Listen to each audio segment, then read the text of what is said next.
और आप सभी लोगों को स्वागत है इस आज का पाठ्यक्रम में।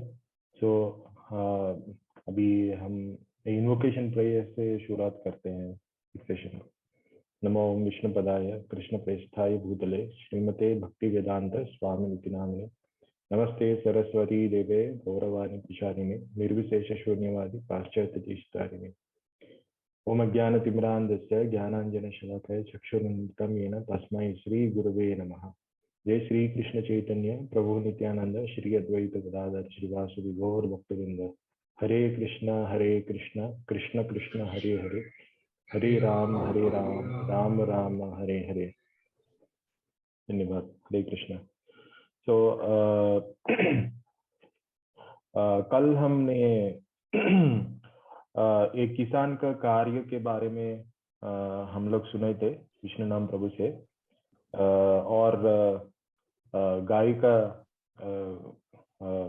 इन्वॉल्वमेंट कार्य भी कैसा रहता है फार्मर के साथ, और उसका गौशाला किसे कहता है। सो ओवरऑल ओवरव्यू दिया है कल विष्णु नाम प्रभु ने, जो आज का टॉपिक है कि पौधों के कार्य।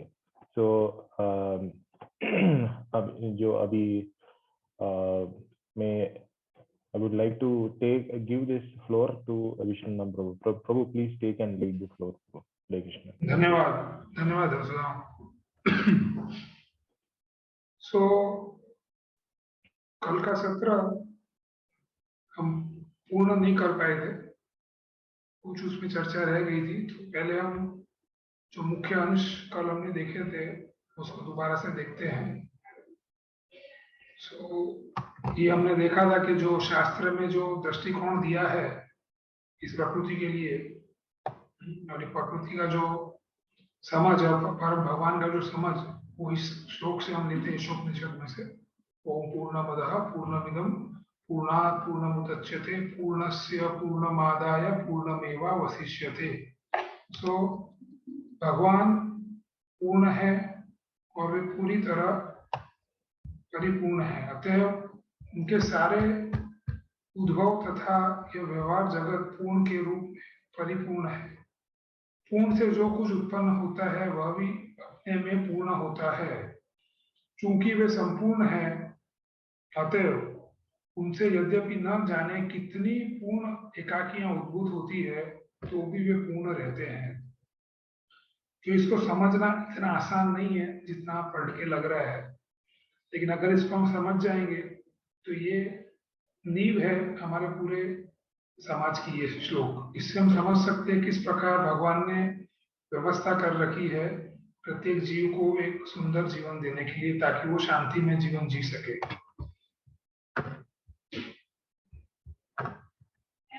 तो इस जो दृष्टिकोण है या प्रतिमान है, इसके मुख्य बातें क्या है। तो इससे ये हम समझते हैं कि जितने भी संसाधन या रिसोर्सेस हमको उपलब्ध हुए हैं वो कम नहीं होते हैं।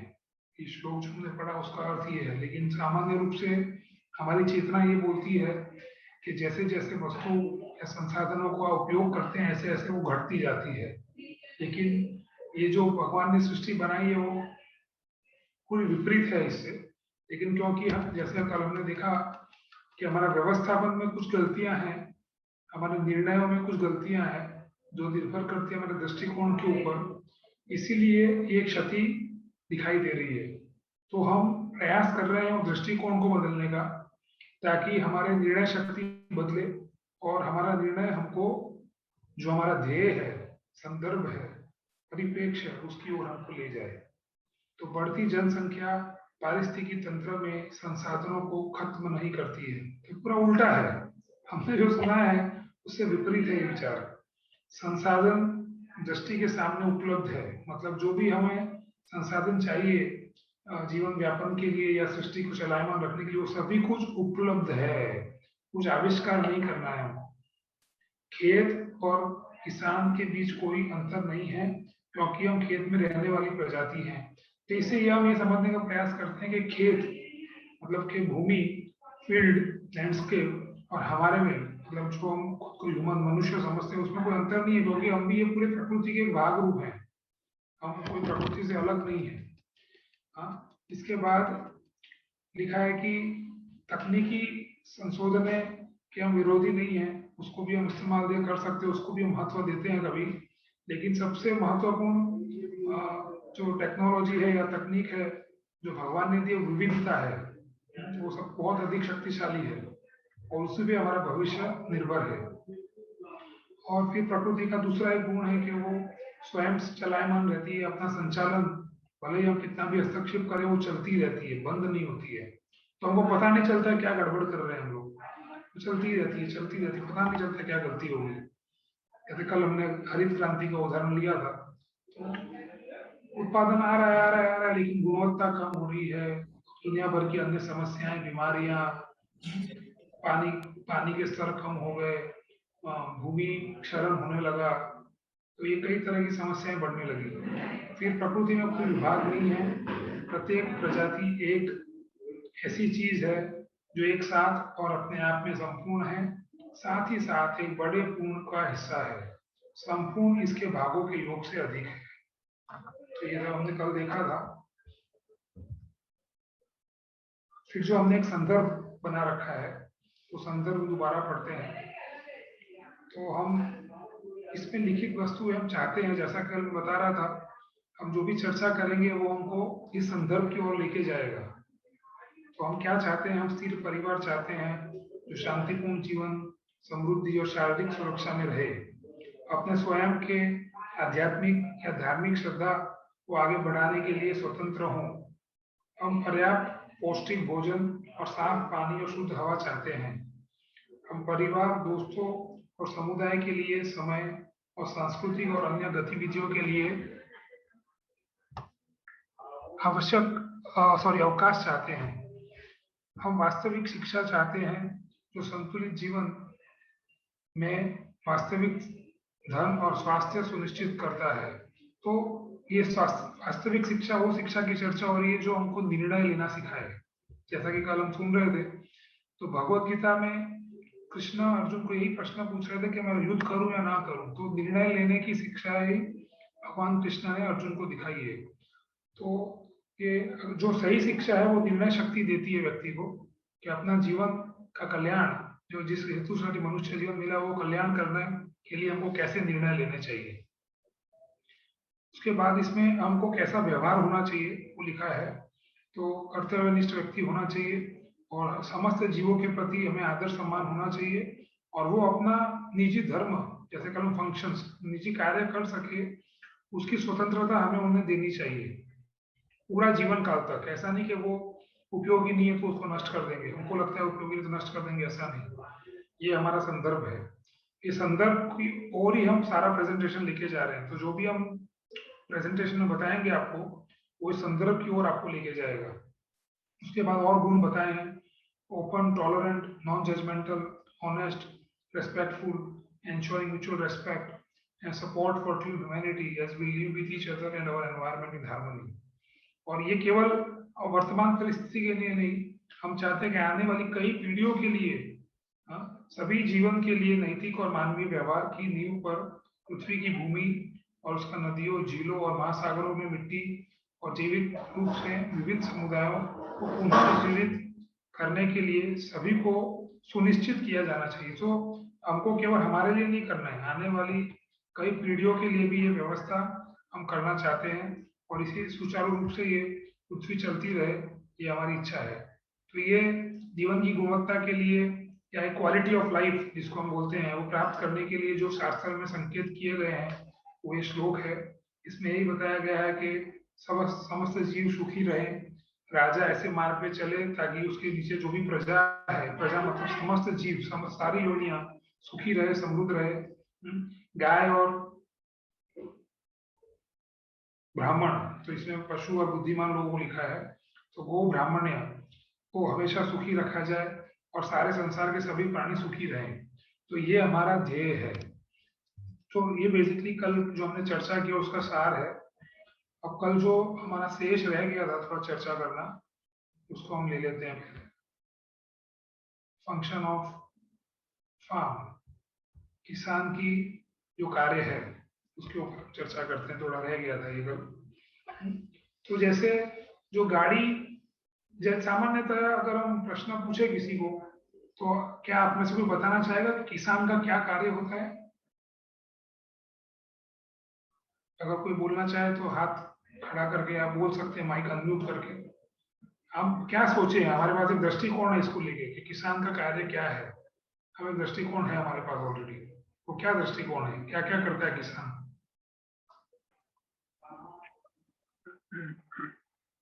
अभी हरे कृष्ण पूजी, यस, अचिंत्य वज्र प्रभु। मतलब अभी वर्तमान दृष्टिकोण जो चल रहा है उसके हिसाब से ना पूजी। ऑब्वियसली जो भी आप जानते हैं, वर्तमान हो, भविष्य हो, भूतकाल हो। तो हम लोग ये मतलब यही सोच के हम लोग चल रहे हैं कि हमारे को जो हम लोग खेती करें और इस खेती से हमें कुछ प्रॉफिट हो, जिससे हम अपने टेम्पल, हमारी गौशाला जो है ये तो रिजल्ट, ये रिजल्ट की बात कर रहे हो, क्या कार्य है, करता क्या है वो, ये तो आप रिजल्ट की बात कर रहे हो। ये पशुपालन है और खेतीबाड़ी, बस यही है। खेतीबाड़ी का ही तो पूछ रहा हूँ, खेतीबाड़ी में क्या करता है? खेतीबाड़ी में क्वेश्चन। जैसे कि वो ट्रैक्टर चलाता है, केमिकल डालता है, सिंचाई करता है, खेतीबाड़ी में सारी चीजें आती है, जैसे नहीं वही मैं जानना चाहता हूँ, वही मैं जानना चाहता हूँ। धान की फसल हम करते हैं और मक्की नहीं होगी। नहीं नहीं नहीं, क्या उगाते हैं वो नहीं पूछ रहा हूँ, आप मेरा प्रश्न नहीं समझ पा रहे हैं शायद, या तो मेरा प्रश्न स्पष्ट नहीं है, मैं दोबारा से रिपीट करता हूँ। किसान क्या क्या कार्य करता है? What are the activities of a farmer? जैसे गृहिणी, गृहिणी क्या करती है? घर को सफाई करती है, भोजन बनाती है, बच्चे का ध्यान रखती है, ये सास ससुर का ध्यान रखती है, उसकी एक्टिविटीज है। उसके लिए वो क्या करती है, that is also one part. ये आशुतोष चौधरी। हरे कृष्ण। बाय डेफिनेशन अगर हम जाएं तो जैसे अभी लेटेस्ट ट्रेंड चल रहा है ऑर्गेनिक फार्मिंग, जैविक खेती, उसमें the primary role of a farmer is to look after कि जो प्रकृति में जो मैनेजमेंट ऑलरेडी सेटअप है उस चीज में वो कैसे एज अ हेल्पिंग हैंड वो बन सके, not to disturb the system, overall system, just उसको कैसे वो कोऑर्डिनेट करके जो भी इसमें हर्डल्स है उसको वो हटा सके। बाय डेफिनेशन तो यही होना चाहिए। Very good. और कोई बोलना चाहेगा?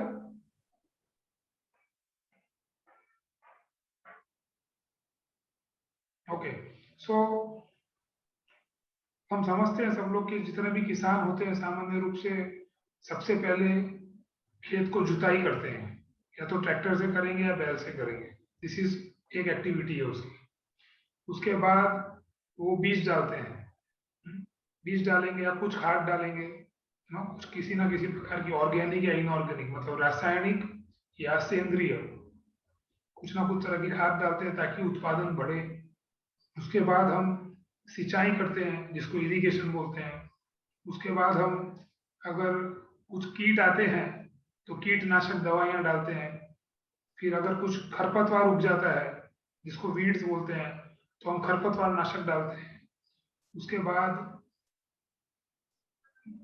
काफी सारे लेबर मैनेजमेंट करना पड़ता है आपको, अगर खेती करना है तो बहुत सारे आदमी चाहिए उसको देखभाल करने के लिए, हम नहीं तो कैसे खेती कौन करेगा। We need labour management, that is another activity which a farmer does. उसके बाद so this are broadly things. और उसके हाँ सबसे इंपॉर्टेंट, अगर कोई अन्य जीव जैसे कि पशु, हाँ, अगर हमारे खेत में घुसता है तो उसको रोकना है, वो भी एक हमारा किसान का कार्य है। हम अगर सुअर आता है तो उसको भगाना है, अगर वो नील गाय बोलते हैं हमारे गुजरात में, तो पता नहीं और जगह है या नहीं, तो नील गाय आती है तो उसको भगाना है, बंदर आते हैं तो उसको भगाना है।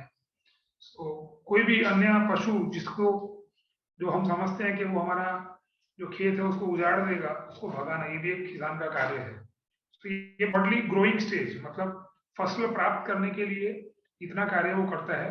उसके लिए उसकी विधियां अलग अलग हो सकती है, जैसे आशुतोष ने बताया कि भी उसके साथ समन्वय करके, है ना, जो परिस्थिति है उसके साथ समन्वय करके किस प्रकार उसका शोषण किए बिना हम कार्य करें। That is very good principle, it's a principle. So कार्य ब्रॉडली ये है। तो जब हम किसी को बोलते हैं भैया किसान बनना चाहते हो, तो वो हाथ जोड़ देता है, बोले भैया किसान बनूंगा तो मेरा जीवन बर्बाद हो जाएगा। अगर मेरे बेटे को किसान बनाऊंगा तो कोई बेटी नहीं ब्याहेगा उसके साथ, उसकी शादी नहीं होगी। तो कई तरह की समस्याएं अभी किसान के जीवन में प्रवेश कर रही है। तो हम जो किसान का प्रस्तुतिकरण यहाँ करने वाले हैं वो बड़ा ही शास्त्रोक्त विधि है, और इसके अंदर केवल आनंद कंद, तो भगवान निष्ठुर नहीं है। जो प्रकृति के नियंता है वो निष्ठुर नहीं हो सकते कि हमारा जीवन इतना दुष्कर बना दे कि हमारे पास समय नहीं बचे हमारे आध्यात्मिक कार्यों को सिद्ध करने के लिए। सो भगवान ने बड़ी सुंदर व्यवस्था दी है। तो इसमें यही समझने का प्रयास करेंगे हम जो कल किया हमने। तो आप उसी दृष्टिकोण से बाकी की 4-5 स्लाइड है वो देखना आप।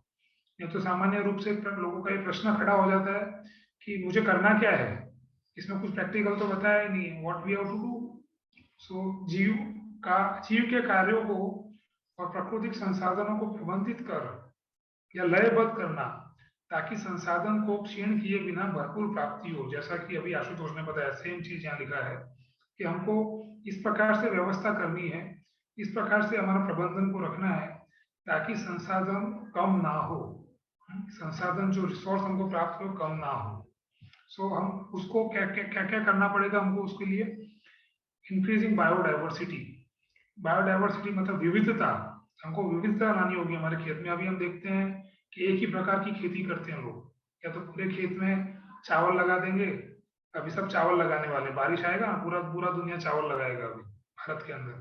फिर चावल जाते ही बारिश, जब ठंड का समय आएगा तो पूरा दुनिया गेहूं लगा देगा। ये मेन क्रॉप है हमारे, चावल और गेहूं। ये साइकिल चलते रहते हैं, और गर्मी में विश्राम करते हैं क्योंकि पानी का व्यवस्था नहीं है, इसलिए holiday. This is how we are working.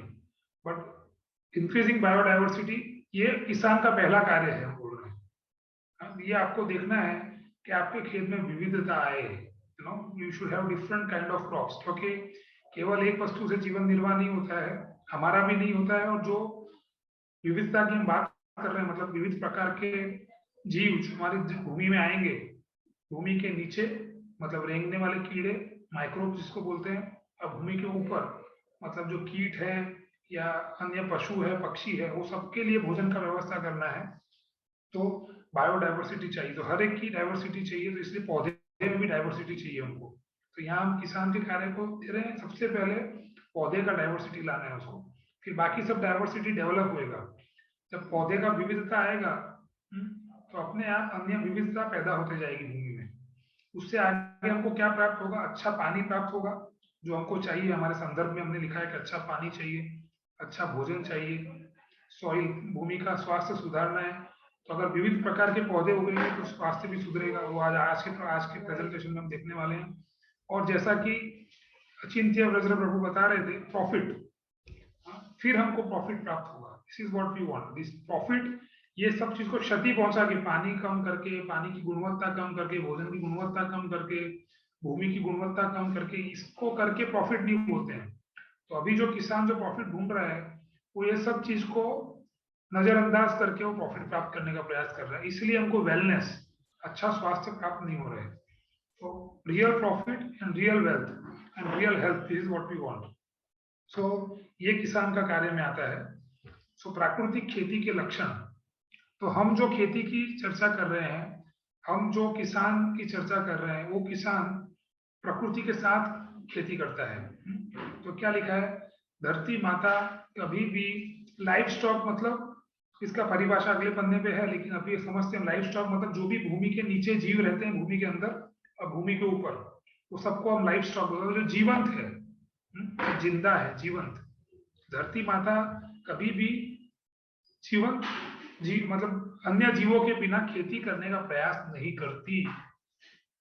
तो अभी हमारा सिद्धांत पूरा विपरीत है, कन्वेंशनल फार्मिंग, कुछ भी जीव है उसको मारो और भगाओ।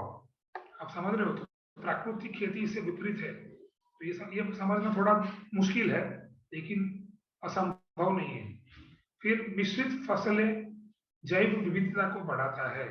तो बायोडाइवर्सिटी, जब विविध प्रकार के फसल आप लगाएंगे तो जैव मतलब अन्य जीव भी बढ़ेंगे, अलग अलग प्रकार के। तो हर एक पौधे से एक अलग जीव जुड़ा है। आप सुनते 84 लाख योनि है, तो अगर I think 20 lakhs type of plants and trees है, तो उतने 11 या 15 लाख प्रकार के जड़चर योनि है, जो रेंगने वाली योनियां भी हैं, तो पौधों के अनुसार योनियां भी बनी हुई है। मिट्टी को संरक्षित करता है, मिट्टी का इरोजन मतलब क्षरण नहीं करने देता। तो प्राकृतिक खेती में आपकी खेत की मिट्टी बहती नहीं, बाहर नहीं जाती है आपकी धरती की, वो अंदर के अंदर ही रहेगी खेत में। विकास और क्षय की प्रक्रिया एक दूसरे को संतुलित करती है, मिश्रित जानवर और सब्जी धारण में बदल देती है, कोई व्यय नहीं। So basically it is not a proper translation, जैसा कि श्यामानंद प्रभु ने आज मैसेज भी किया था। सो बिकॉज ये हम पहली बार हिंदी में कर रहे हैं, तो हम भी सीख रहे हैं Hindi. We are also not very geared up with Hindi things, but क्योंकि कई लोगों को हिंदी का डिमांड था कि हिंदी में हम सीखना चाहते हैं, इसलिए हमने हिंदी में करने का प्रयास किया है इसको। तो प्रगति के लिए हमको विविधता चाहिए, तो सब्जी भी विविधता होनी चाहिए, हर एक चीज में विविधता चाहिए। वी डोंट वांट मोनोकल्चर, एक प्रकृति एक ही चीज नहीं चाहिए हमको हमारे खेत में, उसको बदलना होगा। सबसे बड़ी देखभाल की जाती है वर्षा को संचित करने के लिए प्रभावी वर्षा।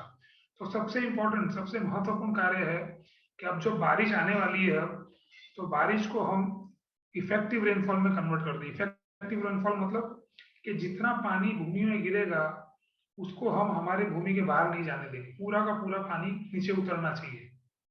अभी क्या हो रहा है, ये पानी बह जाता है। तो प्राकृतिक खेती के ये मुख्य लक्षण है, ये हमको अभी ध्यान रखनी है, इसको विस्तार से आगे के दिनों में समझाया जाएगा। सर माफ कीजिए, पिपेट नहीं दिखाई देता, पिपेट नहीं दिखाई देता। सॉरी, पिपेट आपका शुरू है क्या? PPT is not visible. sorry, what is not visible? Presentation. Oh, Presentation. sorry, one second. Thank you for reminding me.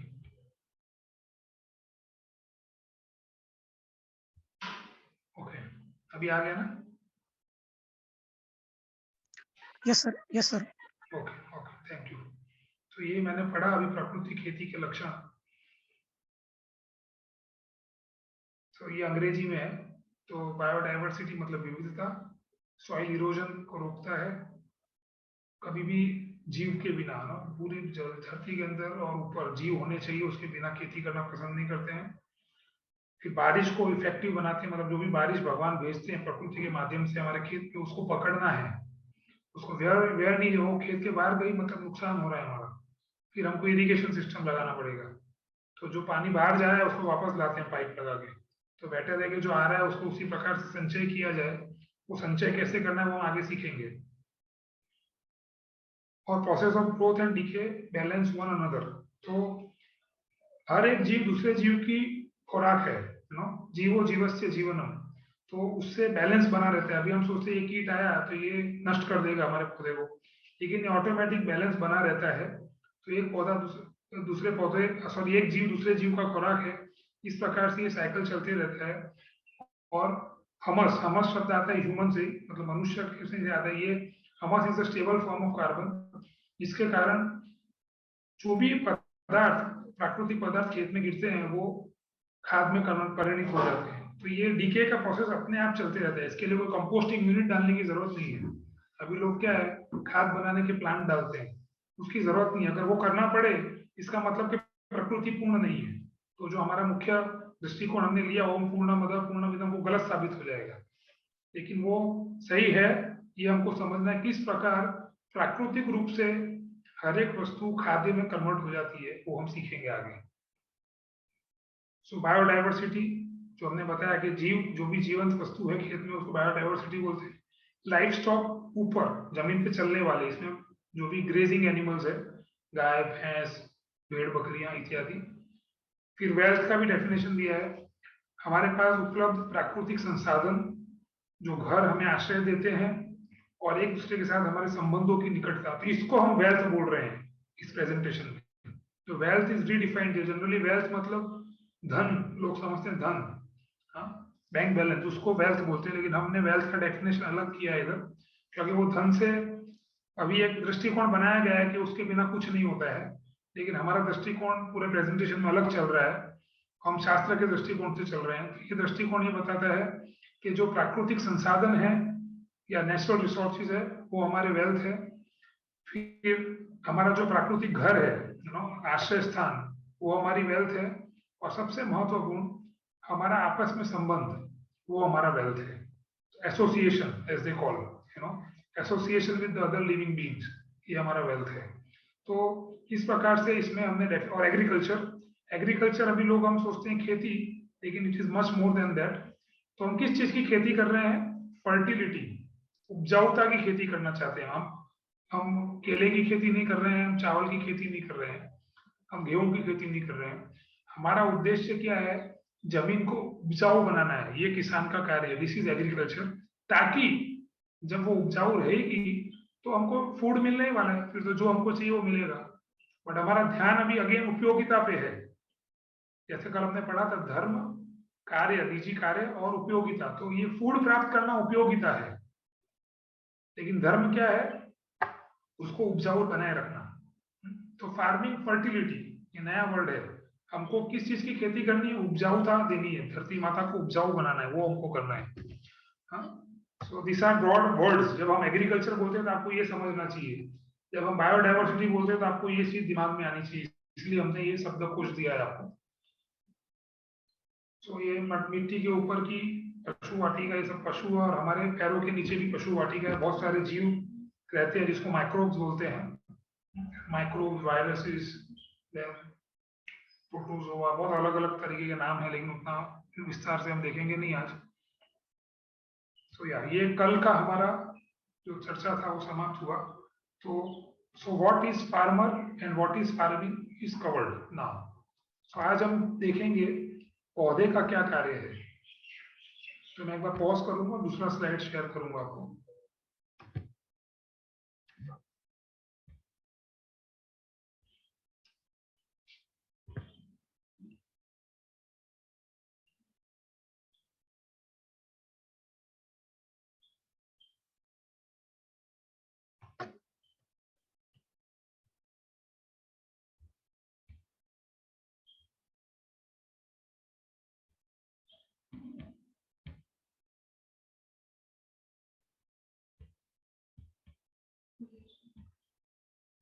दिखाई दे रहा है?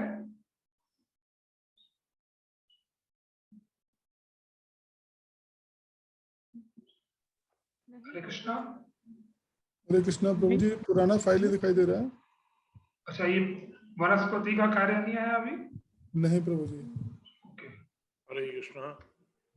अब आ गया प्रभु जी। अब आ गया। Function of plants. वनस्पति का कार्य। Okay, good. तो आज हम ये समझने का प्रयास करेंगे कि पौधों का क्या कार्य है। अभी तक हम क्या समझे? पौधे का क्या कार्य कोई बताना चाहेगा तो हम बोलेंगे, जो आम का पेड़ उसका काम आम देना है, जो केले का पेड़ उसका काम केले देना है, जो पौधे पे टमाटर लगते हैं उसका काम टमाटर देना है। तो this is what our understanding is. इसके विपरीत किसी का विचार है कोई तो बोल सकते हैं आप।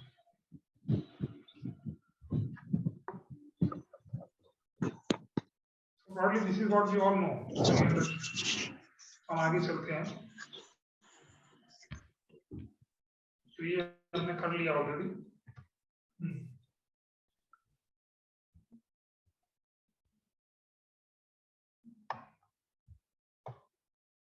परिस्थिति की तंत्र साक्षरता, जिसको अंग्रेजी में कहते हैं इकोसिस्टम लिटरेसी। तो इकोसिस्टम में 4 मुख्य प्रोसेस हैं। उसमें पहला है सोलर एनर्जी फ्लो, दूसरा है वाटर साइकिल, तीसरा है मिनरल साइकिल, चौथा है कम्युनिटी डायनेमिक्स। तो आज हम पौधों का कार्य समझ रहे हैं, बट एक रूप से उसमें इकोसिस्टम लिटरेसी का पहला जो सोलर एनर्जी फ्लो, सूर्य की जो ऊर्जा या किरणें हैं, उसका जो भाव है पृथ्वी पर, उसको किस प्रकार से हमको पकड़ना है वो समझेंगे हम आज। सो हम पढ़ेंगे एक स्लाइड को। भूमि से समझना कि वह आपको क्या करने के लिए कहने की कोशिश कर रही है। तो क्या सूचन कर रही है धरती माता, वो हमको समझना है।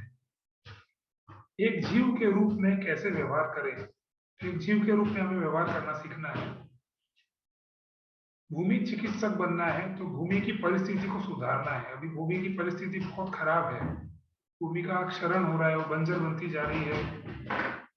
भले ही हमारे पास एक खेत हो, परंतु वास्तव में हम एक पारिस्थितिकी तंत्र का प्रबंधन कर रहे हैं। तो जनरली किसान क्या सोचता है कि मैं ये खेत का प्रबंधन कर रहा हूँ, लेकिन हम खेत का प्रबंधन तो कर रहे हैं, लेकिन मुख्य रूप से हम इकोसिस्टम पारिस्थितिकी तंत्र का प्रबंधन कर रहे हैं। ये दृष्टिकोण हमको अब समझना है। अभी हमारा दृष्टिकोण क्या है कि हम खेत का प्रबंधन कर रहे हैं, लेकिन हम तो खेत के एक भाग है, जैसा हमने कल देखा था। तो उस भाग रूप हमारा कार्य है पारिस्थितिकी तंत्र को समझना, उसकी साक्षरता प्राप्त करना और फिर उसका प्रबंधन अच्छे से करना, ताकि हम भूमि की उपजाऊता की खेती करें, फार्मिंग द फर्टिलिटी, वो हम करना शुरू करें। सो जैविक आंदोलन एक आधारभूत सिद्धांत पर बनाया गया है। तो वो आधारभूत सिद्धांत क्या है? सभी जीवों का जन्मसिद्ध अधिकार है स्वास्थ्य। तो हर एक जीव अच्छा स्वास्थ्य चाहता है। तो ये नियम मिट्टी के लिए, पौधे के लिए, पशुओं के लिए और मनुष्य के लिए सत्य है। तो हर एक को स्वास्थ्य चाहिए, लेकिन इन चारों का स्वास्थ्य एक जुड़ी हुई श्रृंखला है।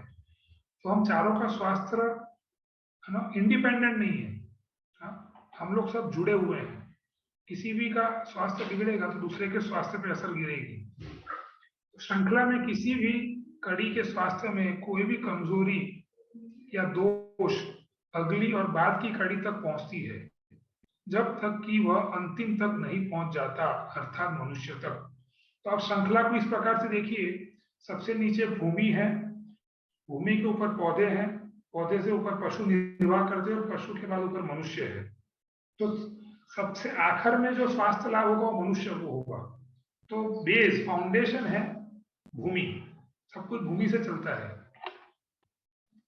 तो वनस्पति मतलब श्रृंखला में आप देखेंगे तो पहला है भूमि, दूसरा है वनस्पति, तीसरा पशु और चौथा है मनुष्य। तो वनस्पति दूसरी जगह पे है और पशु तीसरी जगह पे है। श्रृंखला की कड़ी में स्वास्थ्य की एक बड़ी विफलता का प्रमाण है व्यापक सब्जी और पशु, कीट और रोग। तो अभी हम देखते हैं कि जो भी सब्जियां और इत्यादि वस्तुएं जो या पौधे उग रहे हैं वो स्वस्थ नहीं है, मतलब second chain is disturb. Second मतलब पौधे स्वस्थ नहीं है, इसलिए तीसरे पे आते हैं पशु, इसलिए पशु का स्वास्थ्य बिगड़ता जा रहा है। तो जो भी पशु चर के जीवन निर्वाह कर रहे हैं उनका स्वास्थ्य बिगड़ रहा है। इसलिए आगे क्या लिखा है, वनस्पति दूसरी और पशु तीसरी कड़ी में इस विफलता के परिणाम स्वरूप मनुष्य आबादी में स्वास्थ्य की हानि होगी। तो क्योंकि पौधे स्वस्थ नहीं है इसलिए उस पर निर्वाह करने वाले पशु स्वस्थ नहीं है। तो पशु स्वस्थ नहीं है तो पौधे पे और पशु के दूध पे निर्वाह करने वाले मनुष्य स्वस्थ नहीं है। तो दिस इज द रीजन। तो अभी हम देखते हैं समाज में स्वास्थ्य नहीं है तो उसका कारण ये है। अब इसके आगे और क्या लिखा है, अंतिम 3 कड़ियों में यह सामान्य विफलता पहली कड़ी मिट्टी विफलता के कारण है। सभी का मूल है मिट्टी का अल्प पोषण। तो this is the root cause. ये अभी तक हमको समझ में नहीं आया है। हर एक व्यक्ति क्या सोच रहा है कि मैं अच्छा टमाटर खरीद के लाऊंगा तो स्वास्थ्य अच्छा हो जाएगा, लेकिन अच्छा टमाटर कहाँ से आएगा, उसके लिए अच्छी मिट्टी चाहिए। तो हमको सबसे इंपॉर्टेंट है मिट्टी को सुधारना है ना। पृथ्वी माता में जो पोषक तत्व नष्ट कर दिए, अभी हम शोषण कर रहे हैं। हाँ, शोषण मतलब माइनिंग, निकाल रहे हैं, जबरदस्ती निकाले जा रहे हैं पदार्थ, जैसे खनिज पदार्थ निकालते हैं ना, इस प्रकार से हम खनिज पदार्थ के रूप से ही खेती कर रहे हैं। लेकिन हमको मिट्टी का पोषण करना है, शोषण नहीं। तो अगर मिट्टी का स्वास्थ्य सुधरेगा तो अच्छे पौधे उगेंगे, अच्छी वनस्पतियां उगेगी, अच्छी घास उगेगी। जब अच्छी वनस्पतियां पौधे घास उगेंगी तो अच्छा भोजन पशुओं को मिलेगा, तो गाय को अच्छा घास प्राप्त होगा। जब उनको अच्छा घास प्राप्त होगा तो हमको अच्छा दूध और अच्छा भोजन मतलब अनाज, सब्जियां, फल इत्यादि। तो इसी प्रकार स्वास्थ्य प्राप्त हो सकता है। इसके अलावा अच्छा स्वास्थ्य प्राप्त करना संभव नहीं है। तो मिट्टी महत्वपूर्ण नहीं है, परंतु सबसे महत्वपूर्ण तत्व है मिट्टी का जीवन। It's not the soil itself, it's the soil life that is the most important element. तो अभी लोग समझते नहीं है मिट्टी के अंदर जीवन होना चाहिए। ये सामान्य रूप से किसानों को नहीं पता होता, क्योंकि वो तो जीवन देखते हैं तो उसको मार देते हैं। इसका मतलब वो जीवन को शत्रु मानते हैं। तो ये एक धंधा है, ये किसान का एक कार्य है, to kill the life, to destroy the life. जो भी जीवन है उसको नष्ट करना ये किसान का एक मुख्य कार्य है। लेकिन इससे मिट्टी का नुकसान होता है। मिट्टी महत्वपूर्ण नहीं है, उसमें जो जीवन है वो महत्वपूर्ण है। तो हमको मिट्टी में जीवन को पुनः लाना है, दोबारा मिट्टी में जीवन लाना है। तो कई प्रकार के ये जीव होते हैं भूमि में, सूक्ष्म और स्थूल। तो ये आप देख सकते हैं, केवल कई प्रकार के अलग अलग जीव होते हैं, बैक्टीरिया, फंगाई, यीस्ट, प्रोटोजोआ, अलगे, नेमेटोड्स, और इनकी भारी संख्या होती है। एक चम्मच के अंदर बोलते हैं 1 बिलियन, मतलब 100 करोड़ जीव होते हैं एक चम्मच। अगर अच्छी मिट्टी है आपकी, अगर अच्छी मिट्टी है जिसको कृष्ण भगवान खाते थे, है ना, Krishna was eating soil sometime, तो अगर इतनी अच्छी मिट्टी है तो उसके अंदर एक चम्मच के अंदर 100 करोड़ जितने जीव हो सकते हैं। इतने सूक्ष्म है ये कि हम समझ नहीं पाएंगे। तो सॉइल हेल्थ का परिभाषा यहाँ दिया है। सॉइल हेल्थ को समझाया गया है कि सॉइल की क्षमता इतनी होनी चाहिए, और ये सतत है, एक बार की क्षमता नहीं, सतत मतलब हर हमेशा के लिए उसकी ये क्षमता रहनी चाहिए। क्या क्षमता है? कि वो पौधे को, पशु को और मनुष्य को अच्छा स्वास्थ्य दे सके। हाँ, एक महत्वपूर्ण जीवित पारिस्थितिकी तंत्र के रूप में कार्य करने के लिए मिट्टी की निरंतर क्षमता है। निरंतर क्षमता बहुत महत्वपूर्ण है, निरंतर चाहिए, एक बार नहीं चाहिए, हर हमेशा चाहिए, जिससे वनस्पति, पशु और मनुष्य को बनाए रखती है। तो ये जब ये कर सकती है मिट्टी, तो उसको स्वस्थ मिट्टी बोल सकते हैं। दिस इज द डेफिनेशन, ये परिभाषा है स्वस्थ मिट्टी की। और पीछे आप देखते हैं उसका जो रंग है वो इस प्रकार का होता है ना, डार्क चॉकलेट टाइप। चॉकलेट समझते हैं आप लोग? चॉकलेट, उस तरीके का इसका रंग होता है। सॉरी,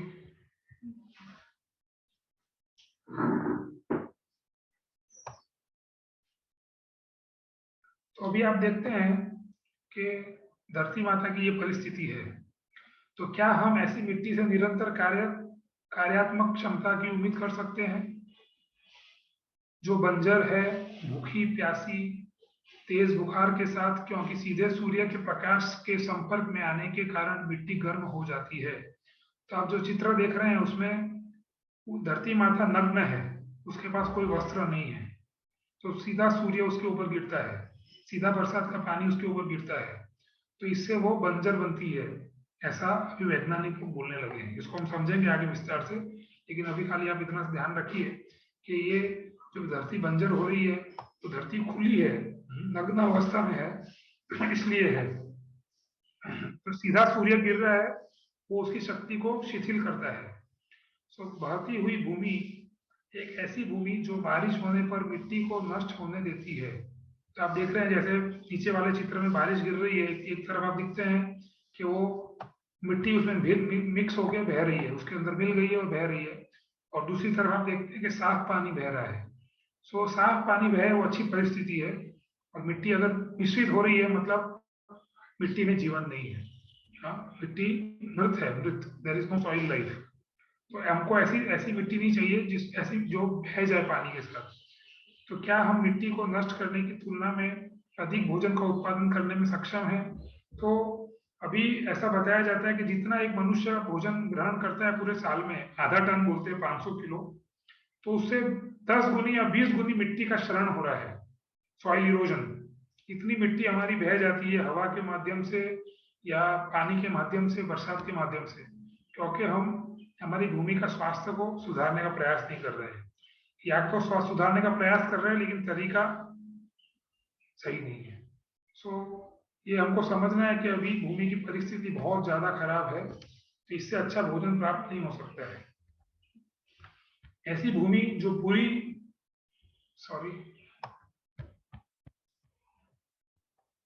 ऐसी भूमि जो पूरी तरह से जल रही है ना, अभी लोग आग भी लगाते हैं खेतों के अंदर, जो भी एक्सेप्टेबल नहीं है।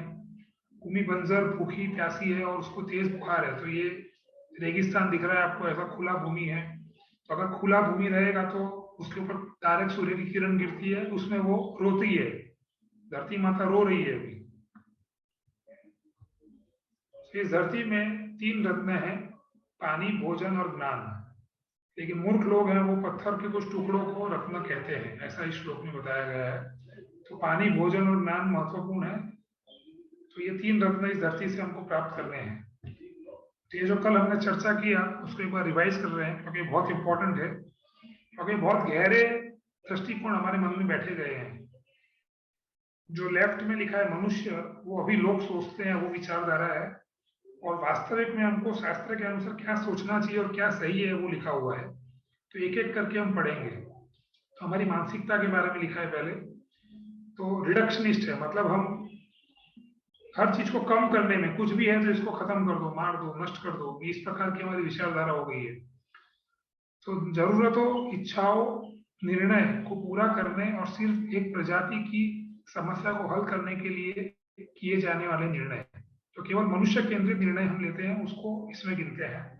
और दूसरी ओर है ऐसे निर्णय एक साथ सभी प्रजातियों की समस्याओं को हल करने, उनकी जरूरतों, इच्छाओं को पूरी करने के लिए जाते हैं। तो ये सबकी इच्छाओं को देखते हैं, ये केवल मनुष्य की इच्छा को देखते हैं।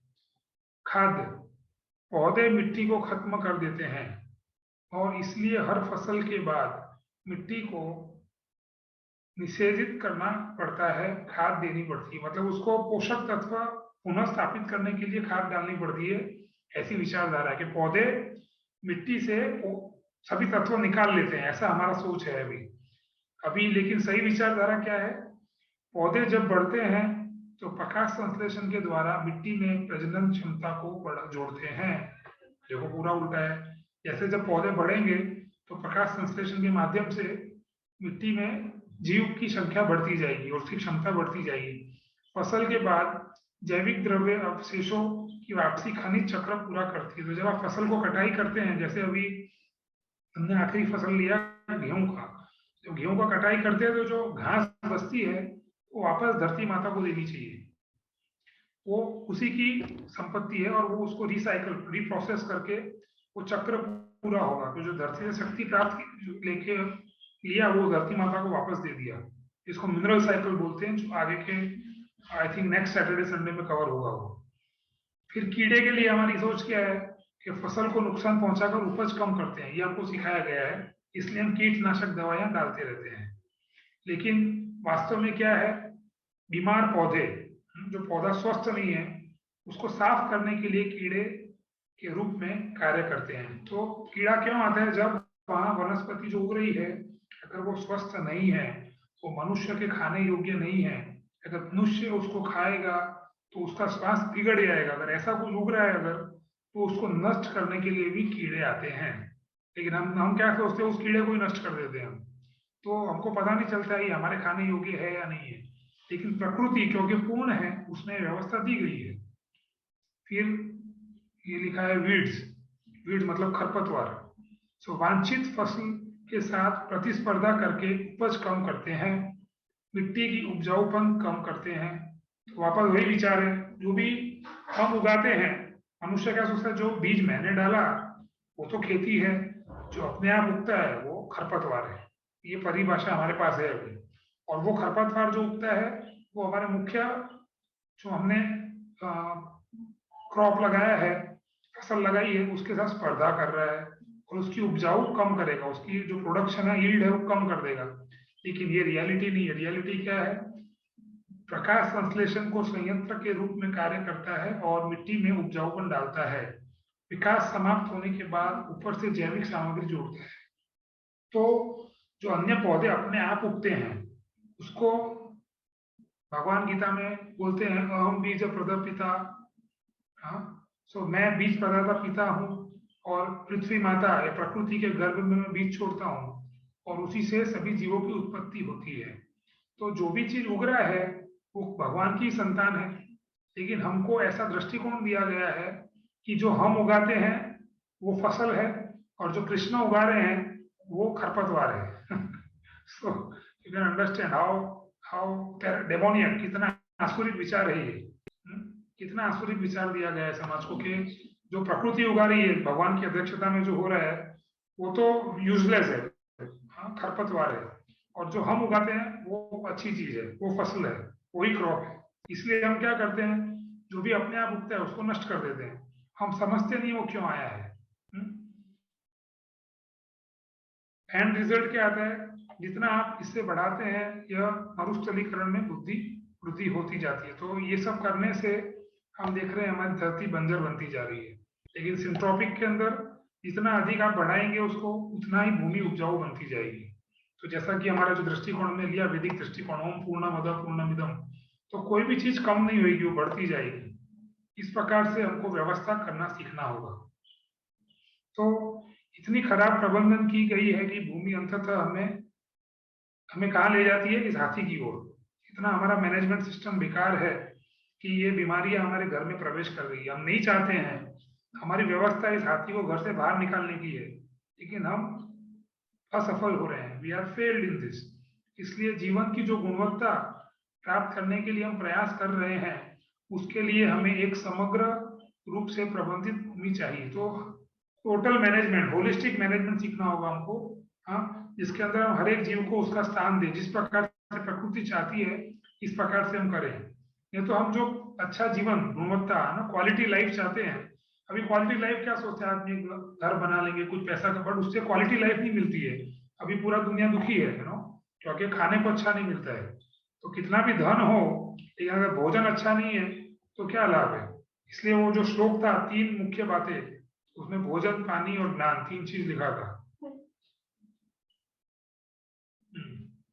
तो ये एलन सेवरी बोलते हैं कि कृषि के बिना शेयर बाजार, बैंक, विश्वविद्यालय, पूजा स्थल या सेना होना संभव है। ये प्रश्न है हम, क्या ये सब संभव है? तो इसका उत्तर है कुछ भी संभव नहीं है। तो कृषि सभ्यता और स्थिर अर्थव्यवस्था की नींव है। तो अगर कोई प्रोस्पेरिटी कोई देश चाहता है, या स्थिरता चाहता है, या सभ्यता अपनी सिविलाइजेशन को कंटिन्यू करना चाहते हैं हम, तो एग्रीकल्चर को प्रॉपरली करना पड़ेगा।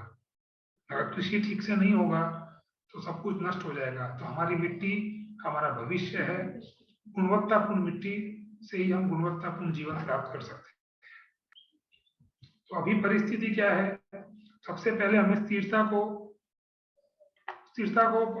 पहुंचने के पहले हमको पहले इस भूमि को सुधारना होगा। अभी क्या है, हमारी परिस्थिति खराब है, हमारी धरती कुपोषित है, उसका शोषण किया इसलिए वो कुपोषित है।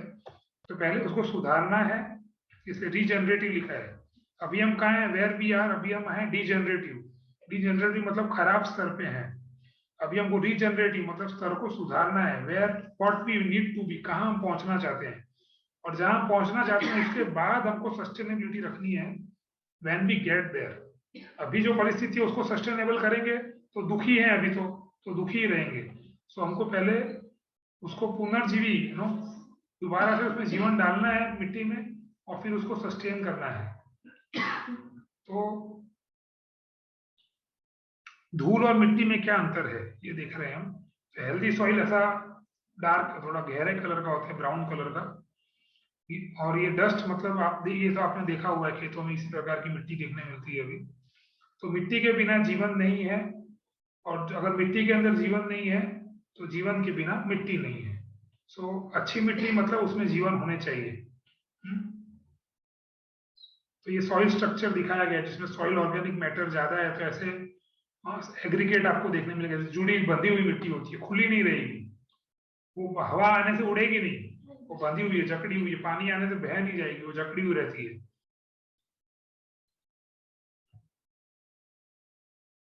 तो मिट्टी प्यासी है, भूखी है, जख्मी है, खून बह रहा है और जली हुई है। तो ये सारी समस्याएं हैं।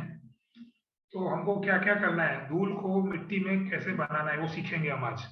कि अगर आप खेती कर रहे हैं, आप किसान बनना चाहते हैं, आदर्श किसान, तो सबसे पहले आपको धूल को मिट्टी में परिणित करना होगा। मतलब कि मिट्टी में स्वास्थ्य, मतलब कि मिट्टी में जीव डालने होंगे। वो कैसे डालेंगे? प्राकृतिक तरीके से। हमको जाके बैक्टीरिया और अर्थ केचुए खरीद के नहीं लाने हैं।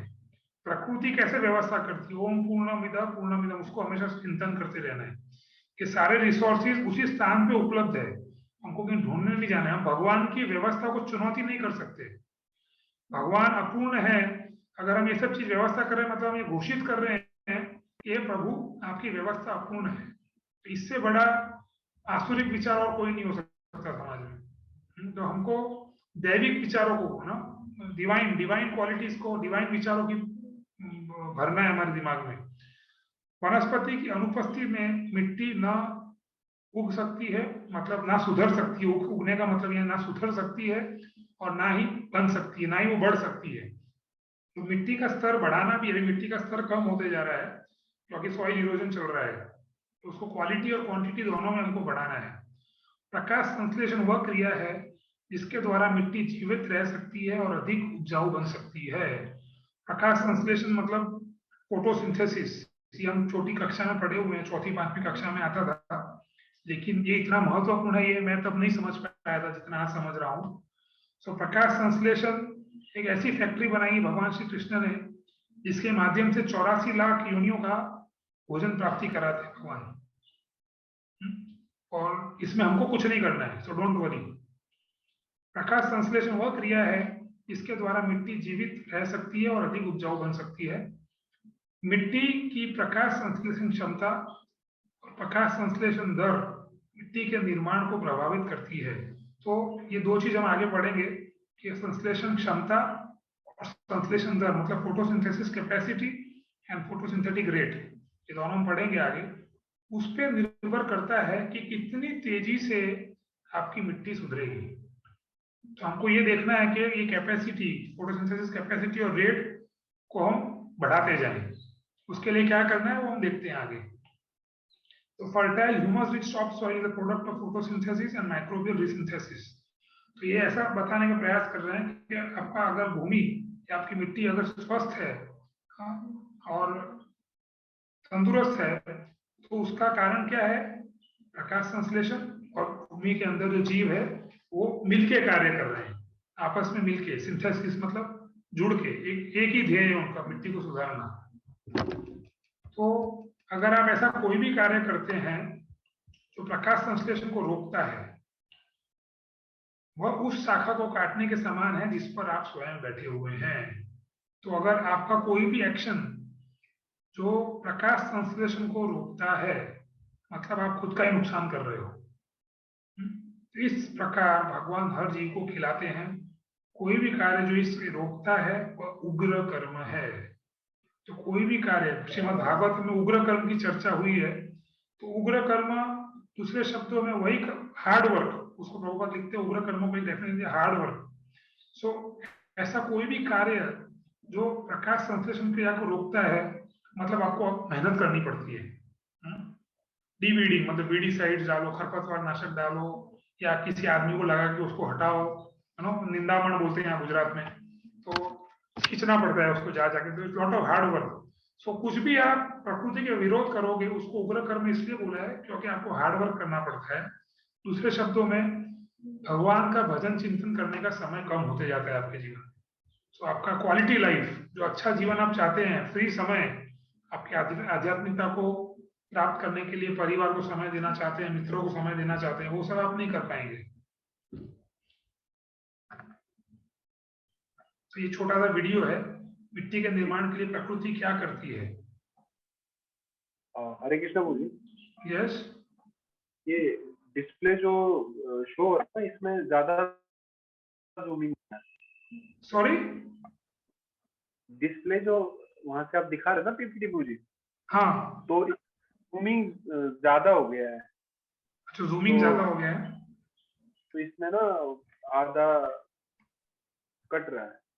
अच्छा, इतना हो सकता है। पूरा आ रहा है प्रभु जी, इधर तो ठीक आ रहा है। पूरा भी आ रहा है तो शायद आप फोन में देख रहे हैं, ऐसा है क्या? फिर ये ऐसा होगा, उसके अलावा मुझे नहीं आता, या तो ये आएगा या फिर एक सेकंड। Now it's okay. ये ठीक है प्रभु जी, बिल्कुल। ओके। नाउ तो वीडियो देखिए आप अंग्रेजी में, फिर इसका भाषांतर हम करेंगे।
प्रभु जी पौधे के ऊपर क्या गिरता है?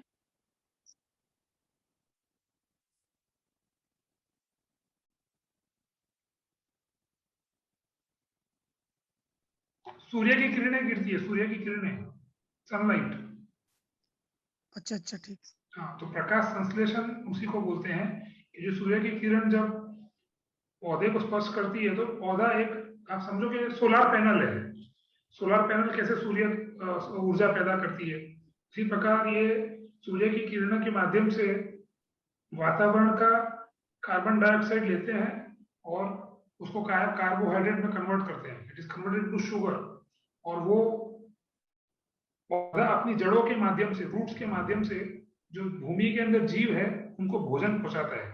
तो जो ये पूरा पैदा करते हैं उसका 40 to 50% वो रूट्स एग्जीडेट, मतलब ये रूट्स छोड़ते हैं नीचे, और जो जीव होते हैं उनको वो भोजन मिलता है, और जब उनको भोजन मिलता है तो वो सक्रिय रहते हैं, और जो पौधे को चाहिए वो तत्व उसको पहुंचाते हैं। तो ये परस्पर अपना लेन देन इनका चालू रहता है, इसमें हमको कुछ नहीं करना है। हमको केवल इतना ध्यान रखना है कि ये प्रकाश संश्लेषण क्रिया को हम रोके नहीं। हम जनरली इसको रोकने का प्रयास करते हैं, तुरंत काट देते हैं कुछ भी उगता है तो। Is what we are doing.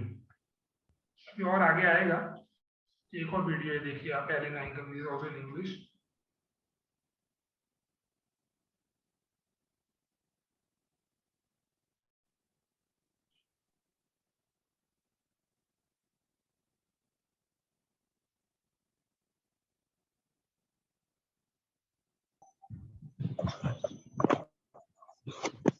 Ji video की वॉइस नहीं आ रही। Okay good. That the plant requires. So it's putting out what's called in the scientific world exudates. The fruit, तो the ये यही बता रहे blossoms, हैं, all of the surface leaves, bark, stems, everything on that plant is putting out an exudate for the purpose of growing bacteria and fungi. And जो पौधा है वो हर जगह से जो जो बैक्टीरियाज है उनको भोजन पहुंचाता है, ये उसका मुख्य कार्य। जीव बढ़ाता है बेसिकली, अगर जीवों को भोजन प्राप्त नहीं होगा तो मर जाएंगे, इसीलिए धरती हमेशा ढकी रहनी चाहिए पौधे से। तो जब पौधा रहेगा तो प्रकाश संश्लेषण शुरू रहेगा, प्रकाश संश्लेषण के माध्यम से वो भोजन पैदा करते हैं ये अन्य जीवों के लिए जो धरती के अंदर है, धरती के ऊपर है, दोनों के लिए। that's really the only reason the plant's putting those foods out. Down in the root system, all of the roots, the structural roots, the lateral roots, the root hairs, the fine roots, they're all putting out foods to feed the bacteria and fungi. देखो ये जो भी microbes या जो भी जीव धरती में, उसके लिए ये भोजन छोड़ रहे थे। वो वीडियो जो दिखा रहा था वो रिलीज कर रहे हैं, जो जड़ है वो रिलीज करती है, जो प्रकाश संश्लेषण जो शक्ति मिलती है खुद का भी पोषण करती है और नीचे जो जीव है उनके लिए भी छोड़ती है, दोनों कार्य करते हैं। And of course, if a plant was putting out food that would feed a disease-causing organism, the plant would be dead. ये बोल रहे हैं कि अगर ये जो जीव है वो अगर पौधे को रोक देने वाले होते, मतलब उसको बीमार करने वाले होते, तो उसको क्यों खिलाएगा पौधा। लेकिन ये प्रकृति की व्यवस्था है कि अगर वो उनको खिलाता है जीवों को भोजन, तो वो जो जीव है वो धरती में से भोजन पका के उसको खिलाते हैं। So when this plant growing its roots through the soil starts pumping out all this food, the bacteria grow, the fungi grow, and we have now 1,000,000,000 bacteria per teaspoon of soil. जब ये कार्य चलते रहता है कई समय तक, तो एक चम्मच में सैकड़ों जीव जीने लगते हैं, इतने सारे जीव पैदा हो जाते हैं। इसको, ये जो जड़ है पौधे की जड़, उसको हमको निकालना नहीं है। Around that root system, we have miles and miles and miles of fungal hyphae around the root system. So we've got a castle wall. We're protecting, and if the plant's doing that, how's it doing it? Through the exudates, through the foods that it's putting out, simple sugars, protein, and then carbohydrate. What is that a recipe for? Cakes and cookies. So your plant is dumping cakes and cookies all over its surface, every single surface, putting out cakes and cookies to feed these bacteria and fungi so they grow to really high numbers and are protecting that root system from all of the diseases that would. तो ये बता रहे हैं कि ये प्रकाश संश्लेषण के माध्यम से पौधे प्रोटीन, शुगर और कार्बोहाइड्रेट ये तीन चीज ये जीवों को पहुंचाती है नीचे माइक्रोब्स को, और ये बोलते हैं इससे हम केक और कुकीज बनाते हैं। जो भोजन बनाना जानते होंगे, ये प्रोटीन और शुगर से भरपूर रहती है केक्स और कुकीज। तो इतना अच्छा भोजन पौधे जीवों को पहुंचा रहे हैं नीचे। तो अगर वो जीव अगर प्लांट के लिए घातक होंगे तो ऐसा पौधे कभी करते नहीं, लेकिन वो उसका मदद रूप है, इसीलिए ये प्रकृति की व्यवस्था से कार्य चलते रहता है। Be trying to come in. So in a healthy soil that has the proper set of biology, that plant is going to be able to grow everything it needs to grow to protect that root. And of course, then if we've got all these bacteria and fungi growing, here come the predators of the bacteria and fungi. And when a protozoan eats a bacterium, it releases nutrients in a now plant available form. They release nitrogen, phosphorus, sulfur, magnesium, calcium, iron, zinc, copper, you name. देखिए आप अभी कि ये जो नीचे जीव हैं वो एक दूसरे को खाते हैं और अपना भोजन बनते हैं। मतलब छोटा जीव बड़े जीव को खाए, बड़ा जीव छोटे जीव को खाता है। इस प्रकार से ये प्रोटोजोआ का फोटो दिया है। तो ये प्रोटोजोआ छोटे छोटे बैक्टीरिया और माइक्रोब्स और फंगस को खाएगा और ये रिलीज करता है ये सारे तत्व जो पौधे को चाहिए, nitrogen, phosphorus, sulphur, magnesium, calcium, iron, zinc, copper. तो ये सारी चीजें गोलियां खा के नहीं मिलेगी हमको। अभी दृष्टिकोण क्या है, कैल्शियम की कमी है तो कैल्शियम की गोली खा लो, हाँ, आयरन की कमी है तो आयरन की गोली खा लो। तो ये सब फूड सप्लीमेंट शुरू हो गया है, अभी पूरी इंडस्ट्री शुरू हो गई है। लेकिन ये इसका जो बेस है वो धरती माता है। तो अगर धरती को स्वस्थ बनाएंगे तो अपने आप ये सारी चीजें भूमि में है वो प्रॉपरली प्रोसेस होएगी, पौधे के अंदर आएगी और पौधे के माध्यम से हमको प्राप्त होगी। तो ये सही रास्ता है जो भगवान ने निर्मित किया है। कैल्शियम पिल्स भगवान ने नहीं बनाई है, वो उग्र कर्म है, ये हमको समझना होगा। The whole list of nutrients that your plant requires, they release those nutrients in a plant available form, as long as we maintain that biology in the soil. This is one.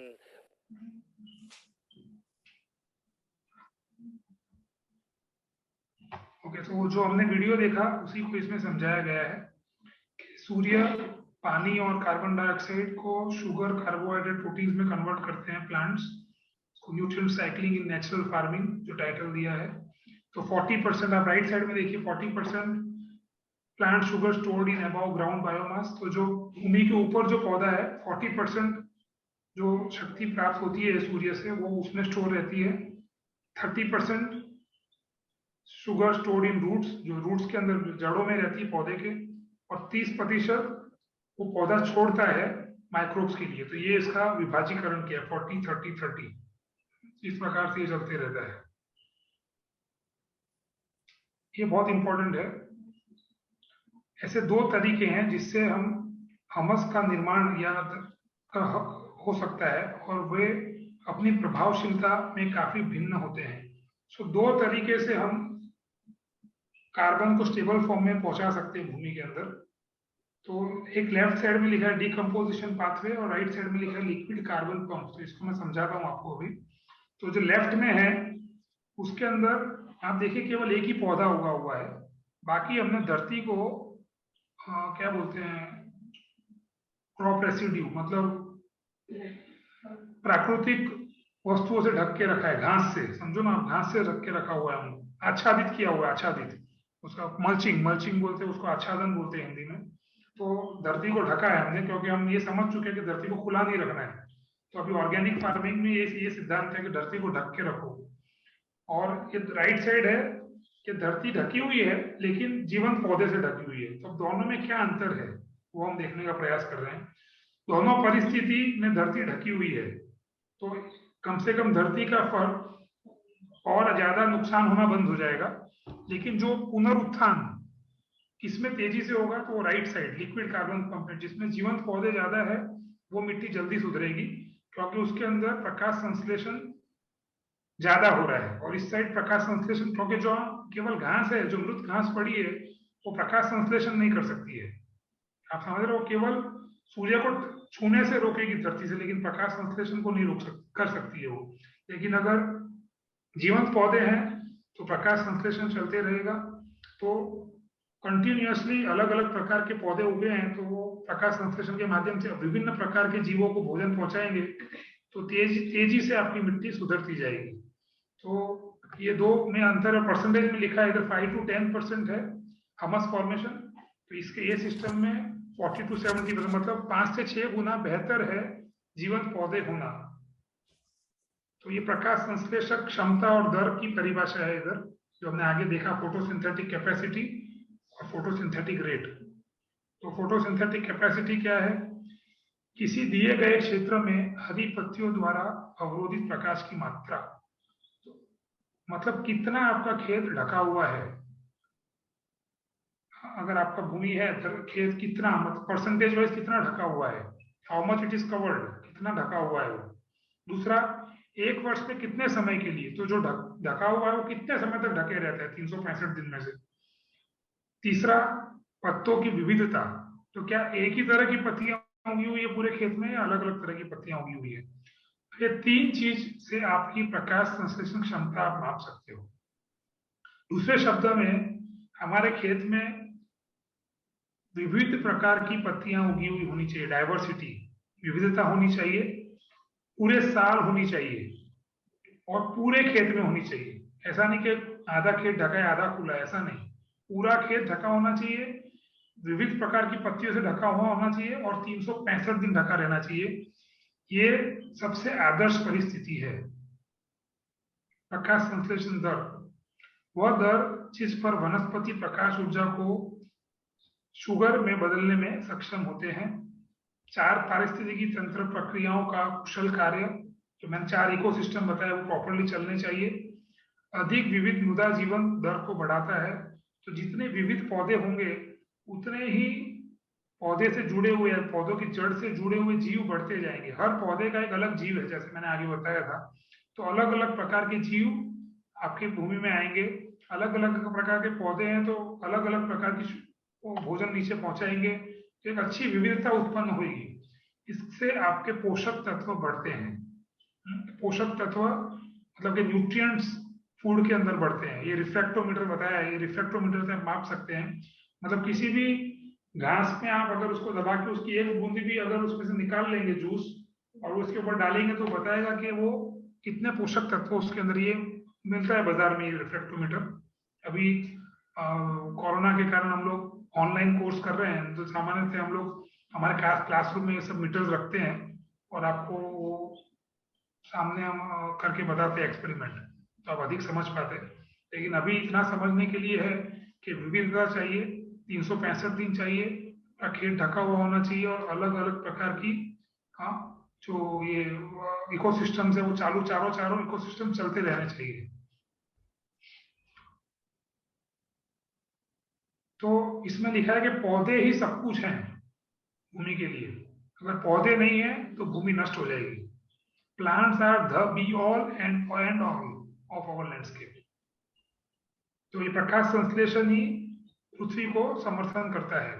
अगर प्रकाश संश्लेषण नहीं चलेगा तो आपकी मिट्टी नष्ट हो जाएगी। जो अभी हम देख रहे हैं, सामान्य रूप से खेत खुले रहते हैं, इसलिए वहां प्रकाश संश्लेषण क्रिया नहीं हो रही है, तो हमारी मिट्टी खराब होती जा रही है।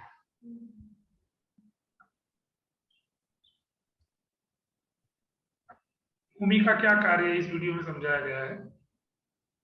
We've never bothered to realise that if the single function of a landscape is to recycle as much of each year's production or each day's production as it can. But in the case of recycling, reduce oxidation to absolute minimum, retain water at the highest particular potential, and it's only able to be done with plants. He can't do it, he can help the plants do it. But if he doesn't use the plants at the end of the day, he's wasted his time. Yep. तो यहाँ ये बता रहे हैं कि जो भूमि का मुख्य कार्य है रिसाइकलिंग करना, ये हमारा आगे के प्रेजेंटेशन में आएगा। लेकिन उसको रिसाइकलिंग करने के लिए उसको पौधे चाहिए, धरती माता पे हर जगह पौधा उगा हुआ होना चाहिए। अगर पौधा उगा नहीं है तो हम केवल हमारा समय का व्यय कर रहे हैं, ऐसा ये बोल रहे हैं इधर। अगर धरती पे 365 दिन विविध प्रकार के पौधे उगे नहीं है तो हमारा समय का व्यय कर रहे हैं।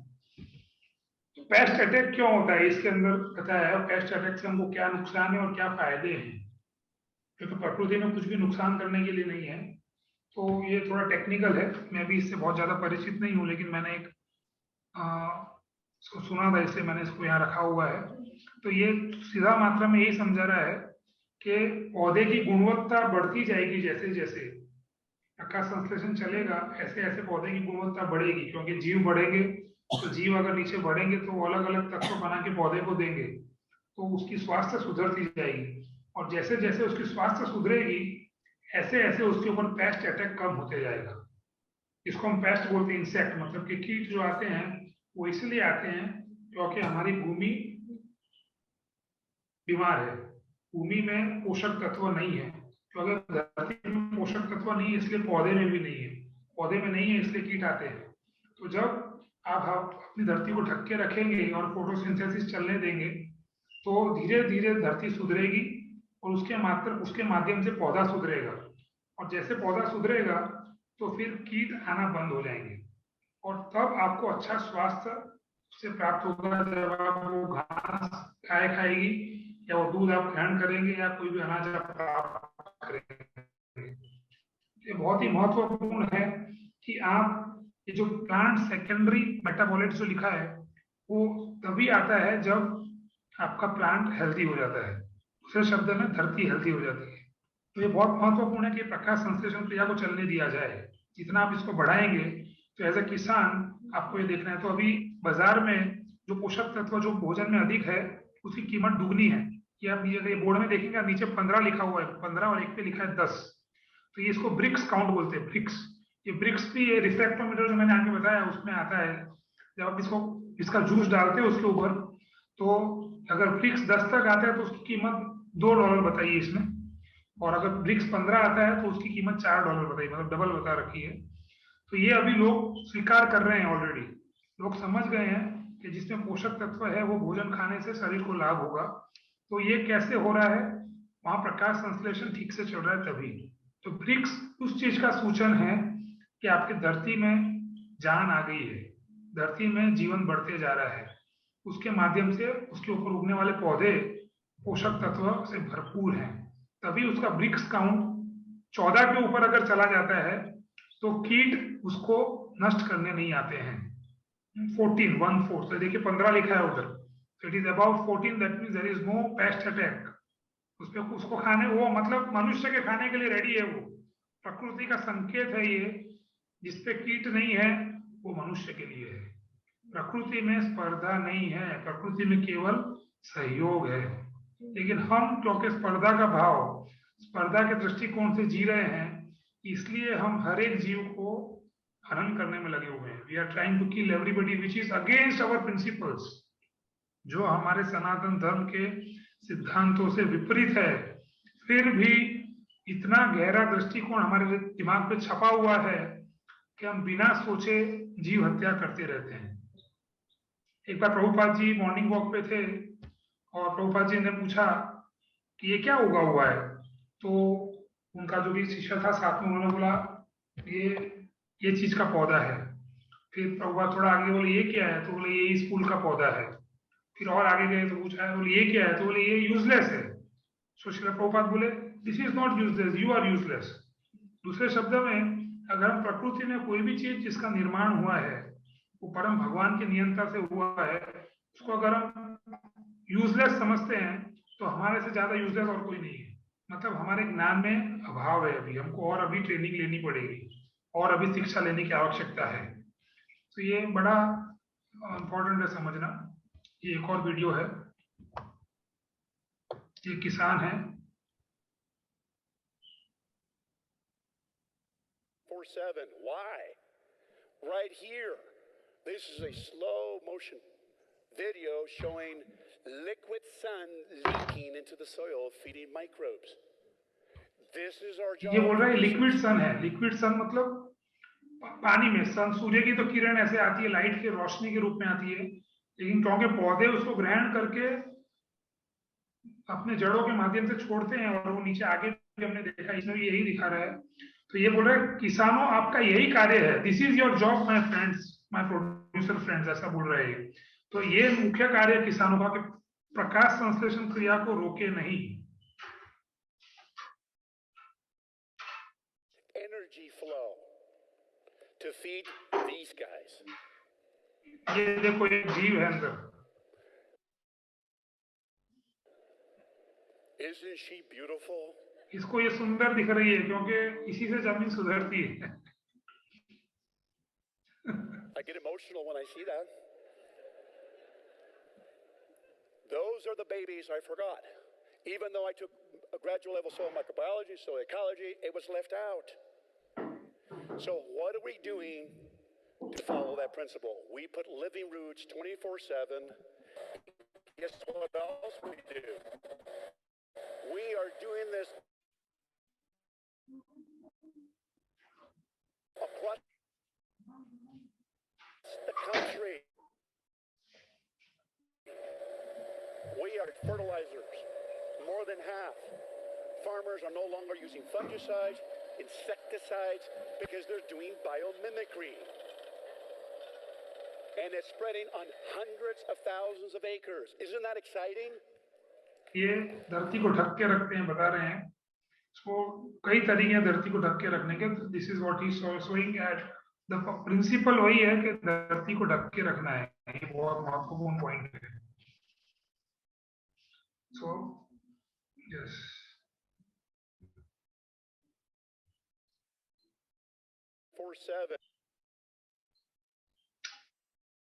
हमें तो ये वही चीज समझाई जा रही है। ये देखो आप ऊपर फोटो में देख सकते हैं, जड़ों के साथ मिट्टी चिपकी हुई होती है, मतलब कि उसमें जीवन है। तो वो छोड़ देती है जड़ों को, मतलब वहां जीवन नहीं है। मिट्टी का कलर ऐसे डार्क हो जाता है। फॉरेस्ट सॉइल और एग्रीकल्चरल सॉइल अभी हम देखते हैं इस प्रकार का हो गया है, क्योंकि उसके अंदर ये जो प्रकाश संश्लेषण क्रिया नहीं चल रही, इसलिए कार्बन नष्ट हो गया है। तो अभी जो मिट्टी है हमारी, उसमें 74% क्ले सिल्ट है, 10% एरेशन, मतलब सांस लेने की जगह ही नहीं, इतनी सख्त कड़क हो गई है जमीन कि अभी उसको जुताई करने के लिए ट्रैक्टर चाहिए। पानी का रोकने की क्षमता कम हो गई है क्योंकि ऑर्गेनिक मैटर बहुत कम है। लेकिन आदर्श रूप से ऑर्गेनिक मैटर अगर 10 हो तो पानी पकड़ने की शक्ति बढ़ जाएगी, उसमें सांस लेने की जगह, मतलब वो जमीन पोची होगी ना, स्पंजी, नरम हो जाएगी। और ये जो मिट्टी का सैंड सिल्ट क्ले है, उसका मात्रा कम होते जाएगा और उसका कलर भी चेंज हो जाएगा। तो हमको ऐसा बनाना है मिट्टी को। तो उसका फायदा क्या होगा? जब ये ऑर्गेनिक मैटर बढ़ेगा, 1% से अगर वृद्धि होती है तो 94,000 लीटर प्रति एकड़ पानी संचित करने की शक्ति बढ़ जाती है। तो प्रति 1% वृद्धि होने से लगभग 1 लाख लीटर पानी पकड़ने की शक्ति जमीन की बढ़ जाती है। इसके लिए आपको टंकी नहीं बनाना है। 1 लाख लीटर का पानी का टंकी बनाना है तो कम से कम 2.5-3 लाख रुपया लग जाता है, कम से कम।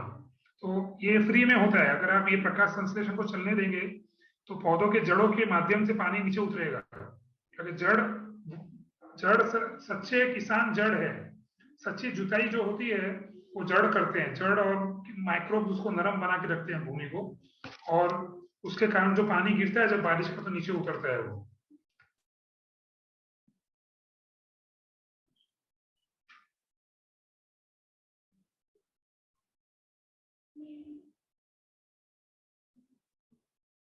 तो ये विकल्प बताए हैं। कई लोग ऐसे मिट्टी को ढक के रखते हैं, आच्छादित करके रखते हैं, लेकिन इसके अंदर फोटोसिंथेसिस थोड़ा कम होता है। अगर पूरी जगह अगर हरा होगा है तो वो बेहतर है। 100% आवरण रखें, 100% समय, तो 365 दिन ढकी रहनी चाहिए और पूरा खेत ढका रहना चाहिए।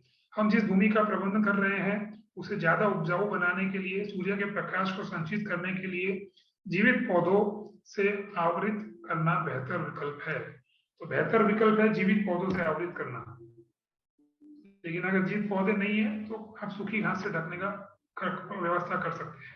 तो ये देखिए जीवन पौधे से ढका है, तो ये बहुत बेहतर परिस्थिति है, क्योंकि हर एक वनस्पति जो दिख रही है आपको वो फोटोसिंथेसिस कर रही है। तो जैसे मैंने प्रथम पूछा था पौधे का कार्य क्या है, तो अब हमारा उत्तर होना चाहिए पौधे का कार्य प्रकाश संश्लेषण क्रिया करना है, वो उसका फंक्शन है, उसकी उपयोगिता है अन्य चीजें हमको प्रदान करना, हमारे खाने के लिए या पशु के खाने के लिए या अन्य जीवों के खाने के लिए। लेकिन इसका मुख्य हेतु जिसके लिए इसको निर्मित किया है भगवान ने, वो है प्रकाश संश्लेषण। ये हम कभी सीखे नहीं है। तो किसान को अगर ये बात नहीं पता है तो अच्छी खेती नहीं कर पाएगा। फिर उसको बहुत सारी व्यवस्थाओं करनी पड़ेगी, बहुत सारे साधनों को एकत्रित करना पड़ेगा। क्योंकि अगर आप ये पौधे हटाते जाएंगे तो इनका कार्य कौन करेगा? इनका कार्य करने के लिए आपको खर्चा करना पड़ता है, बहुत मेहनत करनी पड़ती है, बहुत सारे यंत्र लगाने पड़ते हैं, बहुत मेहनत करके थक जाते हैं, फिर भी हमको मुनाफा नहीं मिलता है। सो केवल और केवल प्रकाश संश्लेषण के माध्यम से ये इक्वेशन चेंज हो सकता है और आप समझ सकेंगे कि आप आसानी से किसान बन सकते हैं। ये तो आप सोचोगे अरे मैं तो गया नहीं यूनिवर्सिटी में, मैंने तो कोई प्रशिक्षण लिया ही नहीं है, मैं कैसे खेती करूंगा, इसमें तो कुछ प्रैक्टिकल बात बताई नहीं। बट इसमें यही प्रैक्टिकल है जो शास्त्र बताते हैं। शास्त्र से अधिक और क्या प्रैक्टिकल हो सकता है? कई बार लोग हमको बोलते हैं अरे प्रैक्टिकल कुछ बताइए, but what can be more practical than Srimad Bhagavatam? What can be more practical than what the acharya have taught us? शास्त्र और आचार्य ने जो बताया उससे अधिक प्रैक्टिकल और क्या हो सकता है, व्यवहारिक और क्या हो सकता है? लेकिन क्योंकि हमारे दृष्टिकोण हम बदलने के लिए तैयार नहीं है, इसलिए हमको ये अव्यवहारिक दिखता है। इसलिए हम जो ये बहुमूल्य पौधे उगते हैं उनको खरपतवार की दृष्टि से देखने लगते हैं। ये दृष्टिकोण में प्रॉब्लम है, तो इसलिए ये दृष्टिकोण बदलने होंगे हमको। तो हल चलाने वाले दुनिया के सबसे महत्वपूर्ण व्यक्ति हैं।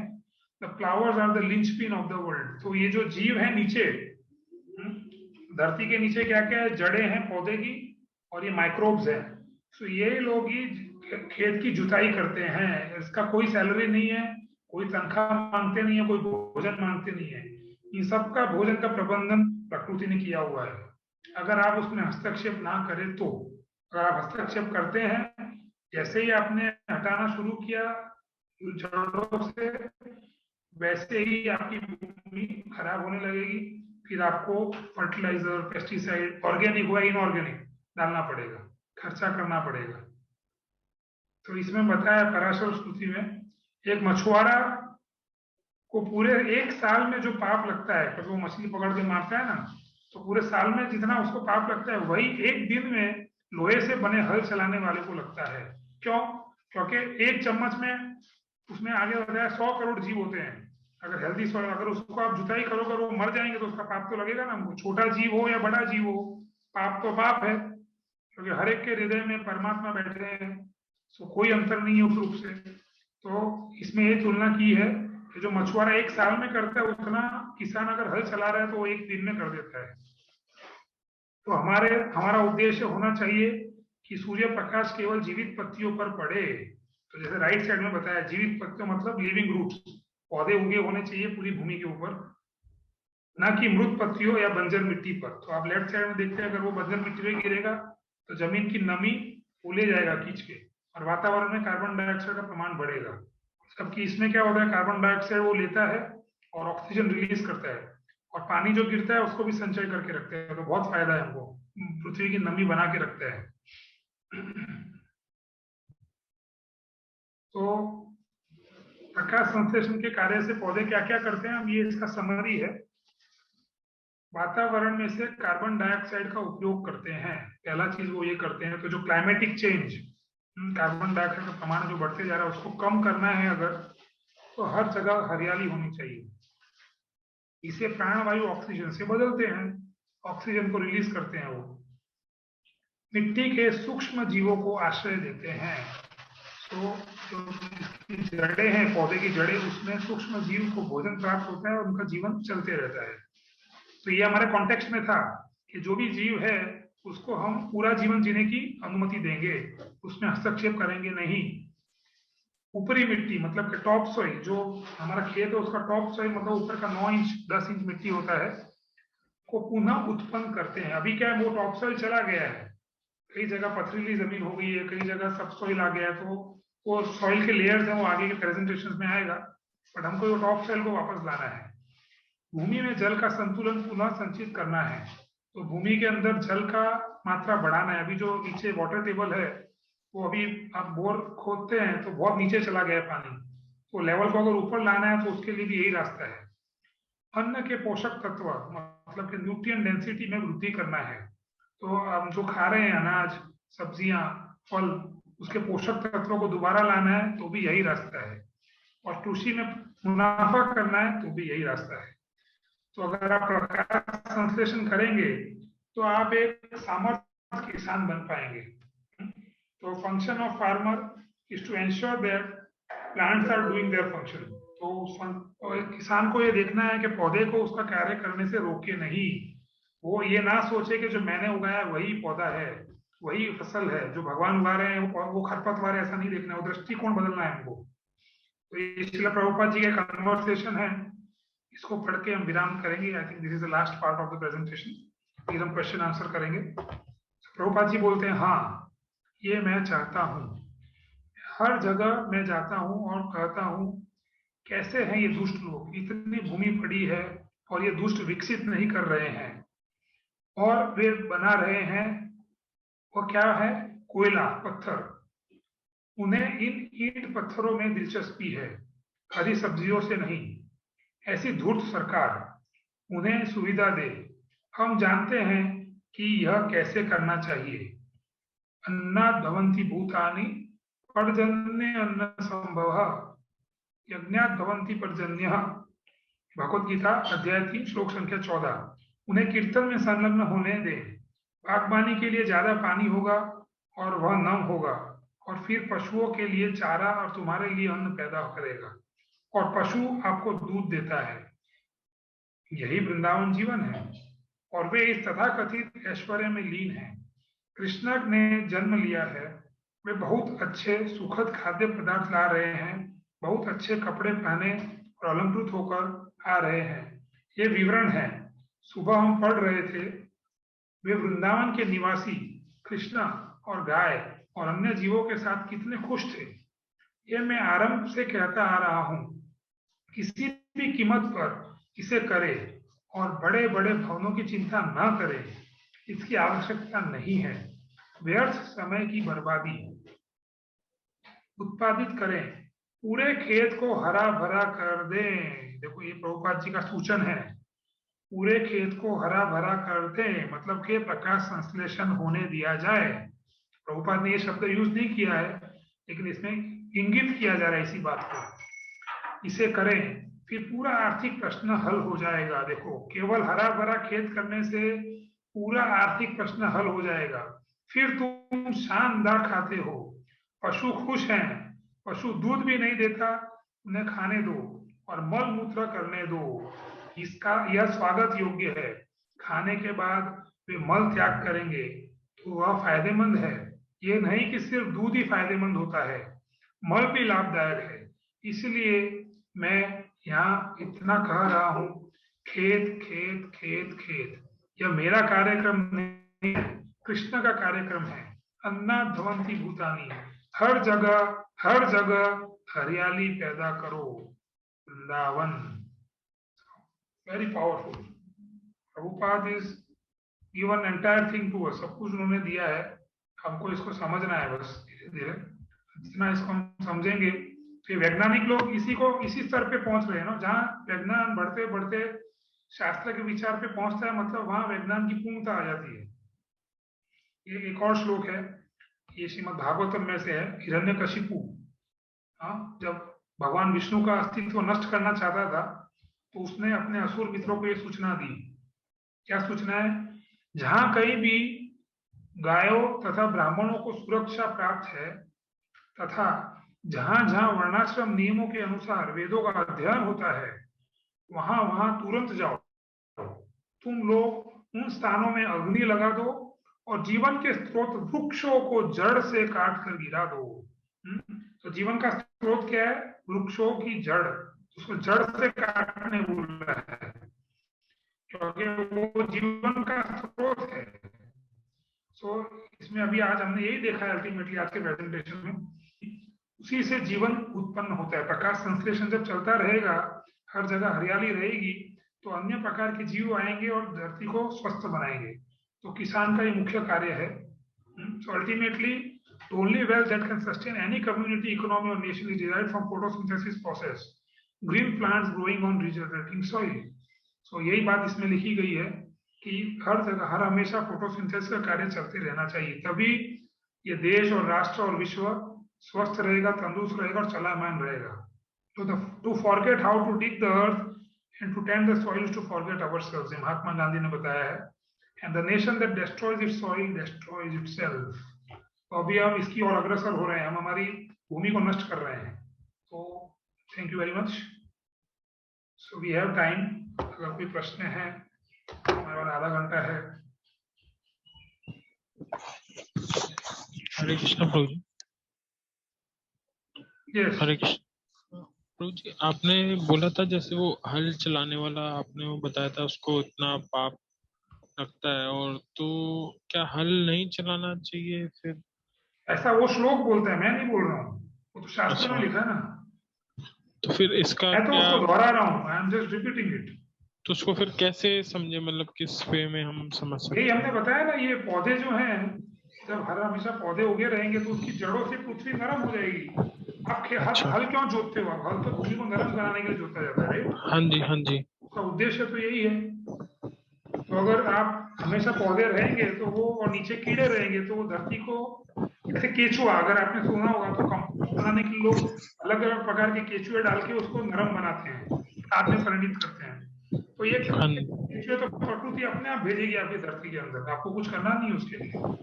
लेकिन हमारा दृष्टिकोण ऐसा है कि कुछ ना कुछ करना है, तो हम व्यर्थ की मेहनत करते हैं और समस्या को आमंत्रण देते हैं। This is the problem. और जो अपने आप पौधे उग जाते हैं, जैसे कभी हमारे तुलसी प्लांट्स भी होते हैं, उसमें भी उग जाते हैं, तो उनको फिर हटाना चाहिए या नहीं? ये तो हमने समझा ना आज, किसी भी जीव को हटाना उसकी हत्या करना है, सही बात है? हाँ जी। तो हत्या करना चाहिए कि नहीं करना चाहिए, आप बताइए मुझे। तो फिर ऐसे जैसे वो तुलसी का प्लांट, फर्स्ट आंसर दिस। हाँ, नहीं हटाना मतलब हत्या तो नहीं करना चाहिए, राइट? ये तो ये है।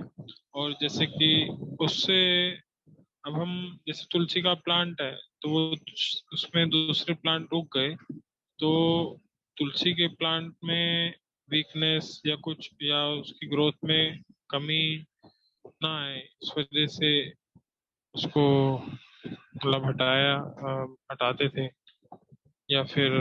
तो ये दृष्टिकोण है, ये हमारा जो दृष्टिकोण हमने बताया था ह्यूमन डूइंग वाला, उसमें यही लिखा था कि जो अपने आप उगता है उसको हमको ये सिखा दिया गया है बचपन से, जन्मे तब से ही, कि वो दूसरे पौधों को कमजोर बना देगा, ऐसा हमको सिखाया गया है। प्रॉब्लम भी है। तो ये विचार गलत है, लेकिन जितने पौधे उगेंगे, तो बात बोले ना, green everywhere, what does it mean? Green everywhere मतलब जितना हरा उगेगा उतना जमीन की शक्ति सुधरेगी, उतना पोषक तत्व बढ़ेंगे पौधे के अंदर, और तभी ये प्रकृति का स्वास्थ्य सुधरेगा, हमारा स्वास्थ्य सुधरेगा, पशु का स्वास्थ्य सुधरेगा। तो हमको जो विचारधारा दी गई है वो हिरण्यकशिपु की है, अपरूटी की हिरण्यकशिपु कॉन्शियसनेस। हिरण्यकशिपु ने क्या संकेत दिया? जाके सब पेड़ों को जड़ से उखाड़ दो, क्योंकि जड़ जीवन का स्रोत है, उसमें लिखा है, और पढ़ना 7-12। जीवन के स्रोत को हम नष्ट कर रहे हैं। तो अभी जो कन्वेंशनल फार्मिंग है वो सब लोग हिरण्यकशिपु के अनुयायी हैं। We are all trying to become followers of Hiranyakashipu. Yes. So इसको बदलना होगा, ये दृष्टिकोण बदलना बहुत बड़ा चैलेंज है, इतना इजी नहीं है। क्योंकि आप सोचो, आप हम लोग ने जन्म लिया है तब से यही सीखते आ रहे हैं, हम इसको कैसे बदलें? ऐसे हम लोग पहले सोचते थे कि ऑल डेमीगॉड्स, सभी किसी के सेवा करो, सब एक है। बट अभी हमको समझ में पड़ा कि एकल है ईश्वर कृष्ण। तो वो एकल है ईश्वर कृष्ण जो बोल रहे हैं वो करना पड़ेगा हमको, केवल उसको भगवान बोलने से कुछ नहीं होगा, उसकी भगवत्ता को स्वीकारना होगा। जब भगवान बोल रहे हैं मैया अध्यक्षेण प्रकृति, मेरी अध्यक्षता में प्रकृति कार्य कर रही है, मतलब वो तुलसी के साथ कुछ उग रहा है तो भगवान की अध्यक्षता से उग रहा है, आपकी अध्यक्षता से नहीं उग रहा है। So let it happen. Cause of all causes is Krishna. So Prakriti should be allowed to function the way Krishna has designed it. जिस प्रकार से भगवान ने उसकी व्यवस्था बनाई उस प्रकार से उसको चलने देना चाहिए। हम लोगों को हस्तक्षेप करने की आदत पड़ गई है। कौन सा श्लोक कल था ना वो, प्रकृते क्रियमाणानि गुणे कर्माणि सर्वस्व अहंकार विमूढ़ात्मा कर्ता हम इति मन्यते। तो हम हर जगह खुद को कर्ता बनाने का प्रयास करते हैं, इसीलिए हम मूर्ख बन रहे हैं। तो हमको कर्ता का भाव छोड़ के दास्यता का भाव जगाना है। जो भगवान ने निर्देश दिया उस अनुसार हमको सेवा करनी है। वो निर्देश यही है कि हमको सहयोग करना है, स्पर्धा नहीं करना है। So we can not kill, इसीलिए कल हमने बोला था गौ आधारित खेती करना है। So we will integrate cows with our farming. जो आगे आएगा कि जो भी एक्स्ट्रा चीजें उग रही है उसको हटाने का काम गाय का है, हमारा नहीं है। So that we will understand. अभी आगे और इसको विस्तार से समझाया जाएगा, और अभी के लिए हम इतना समझेंगे अगर कुछ उग रहा है तो वो प्रकाश संश्लेषण करता है, और प्रकाश संश्लेषण करेगा मतलब वो जमीन को सुधार रहा है। This is what we are understanding today. Thank you Prabhu ji, बड़ा वो अच्छा पॉइंट था, उससे काफी क्लियर हुआ। Any more comments? कोई कमेंट करना चाहते हैं? Ajit is there, he is an expert farmer, और बड़े खेत को मैनेज करते हैं यहाँ। वो भी नेक्स्ट 3rd वीक में वो लेंगे सेशंस हमारे। So if you want to add anything Ajit Prabhu, you can add. Prabhu ji, मैं महाराष्ट्र से बात कर रहा हूँ। तुलसी के पौधे से आपका जो वीड उगा है वो ऊपर नहीं जाना चाहिए, आप उसको प्रून करके छोटा रख दीजिए। तो वही लॉजिक है कि आप जड़ से नहीं निकालने हैं, तो जो भी आपकी मुख्य फसल है उससे वो छोटा रह जाए। सो आपको प्रून करना अलाउड है, यू कैन कट इट, कोई प्रॉब्लम नहीं है, बस अप्रूट नहीं करना है। बस इतना ही बोलना था। Thank you. I have a question. Yes Ashutosh ji. जैसे वो आपने बताया कि फोटोसिंथेसिस रेट एंड कैपेसिटी, अभी जैसे हम देख रहे हैं तो ऑलमोस्ट सारी जो जमीनें हैं वो बंजर बन चुकी है, ऑलरेडी डेजर्टिफिकेशन चालू हो चुका है। राजस्थान के एरिया में हम जाएं तो ये सब जो चीजें आप बता रहे हैं very practical and very scientific, but इसको हम इम्प्लीमेंट करेंगे तो फिर ये भी तो है, उसमें तो सालों के साल। Very good question. तो ये उत्तर भी हम अजीत प्रभु से सुनेंगे, क्योंकि वो राजस्थान में उनका खेत है और उनके खेत में 0.01% कार्बन था, मतलब पथरीली जमीन, बंजर जमीन थी। अभी आप वो बताएंगे कितने समय में पुनर्निर्माण हुआ है उसका। यस अजीत प्रभु। हाँ प्रभु जी, मुझे क्वेश्चन पूरा सुनाई नहीं दिया। इनका प्रश्न ये था कि राजस्थान जैसी जगह में तो अभी एकदम सब जगह जमीन बंजर होती जा रही है, तो अगर ये प्रकाश संश्लेषण के कार्य से हम कार्य शुरू करेंगे तो इसमें तो बहुत साल निकल जाएंगे। तो कैसे किया जाए इसको प्रैक्टिकली? उसके अलावा कोई और ऑप्शन भी तो नहीं है, केवल पौधे ही हैं जो कि जमीन की उर्वरकता बढ़ा सकते हैं, ना कोई टेक्नोलॉजी और कुछ भी इसमें हेल्प नहीं कर सकता। सॉरी, हाँ, my daughter is just no problem. हाँ, यस ब्रो। सो उसमें क्या है, जो भी पौधे हैं वही ये कार्य कर सकते हैं। पौधों के अलावा दुनिया भर की कोई भी टेक्नोलॉजी ले लो, कितनी भी विद्वत्ता हो, कोई काम नहीं आएगी, केवल पौधे ही ये काम कर सकते हैं। तो पौधों को ही बढ़ने देना चाहिए उस धरती के ऊपर, तभी ये संभव होगा।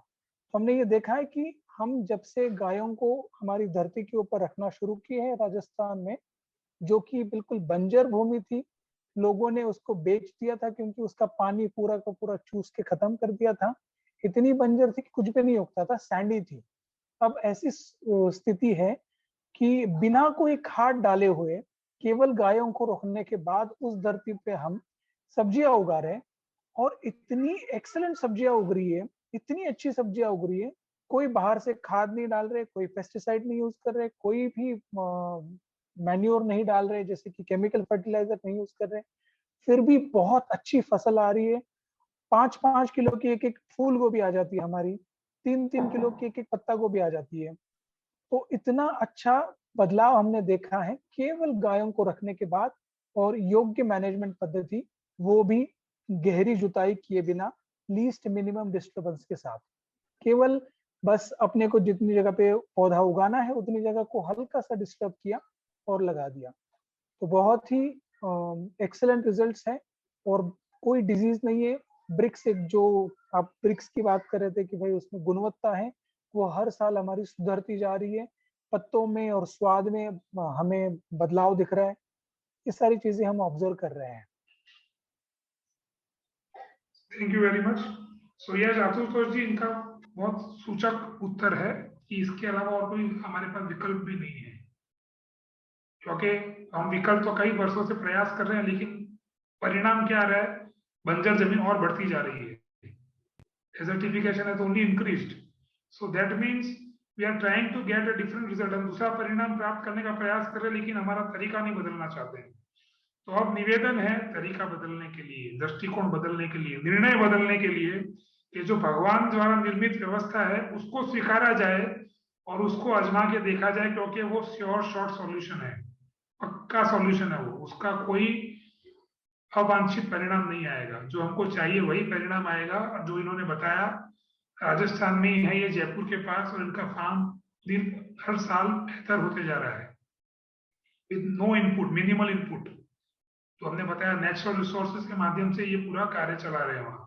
सो समटाइम वी कैन विजिट इस फार्म, अगर राजस्थान में है so we can arrange that. ये तो लॉकडाउन है इसलिए कुछ कर नहीं सकते हैं। राजस्थान में कौन सी जगह पे? नियर जयपुर। नियर जयपुर। या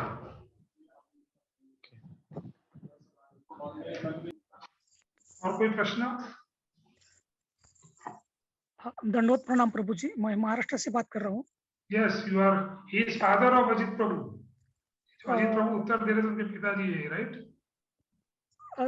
प्रभु जी, पौधा इधर उधर नहीं घूमता, खान पान के लिए इधर उधर नहीं जा सकता, तो लेकिन एक जगह रहने पर वो आपला खान पान कैसा पैदा कर सकता है? उसका खान पान पैदा तो नीचे जो जीव है वो करते हैं, जो भूमि के अंदर जीव है वो उसको खान पान दे, वो तो चलते हैं, उनका तो लंबा नेटवर्क है, वो बताया ना, नीचे मीलों तक उनका नेटवर्क है, जो नीचे माइक्रोब्स है, फंगस है, वायरसेस है, बैक्टीरिया है, वो मीलों तक फैले हुए हैं खेत में।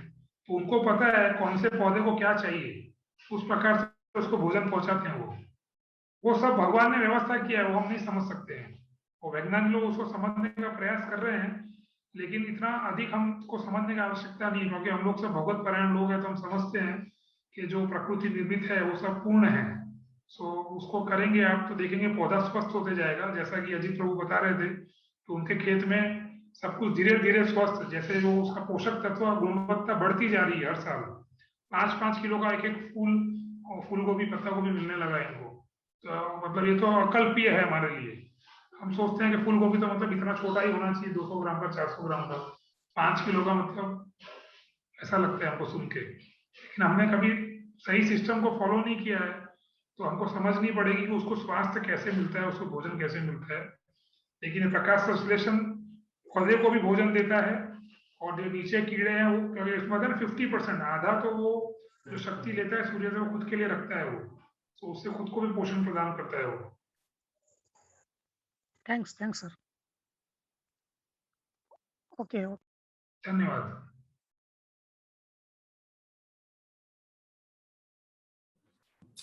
हरे कृष्णा। यस, श्याम नारायण जी।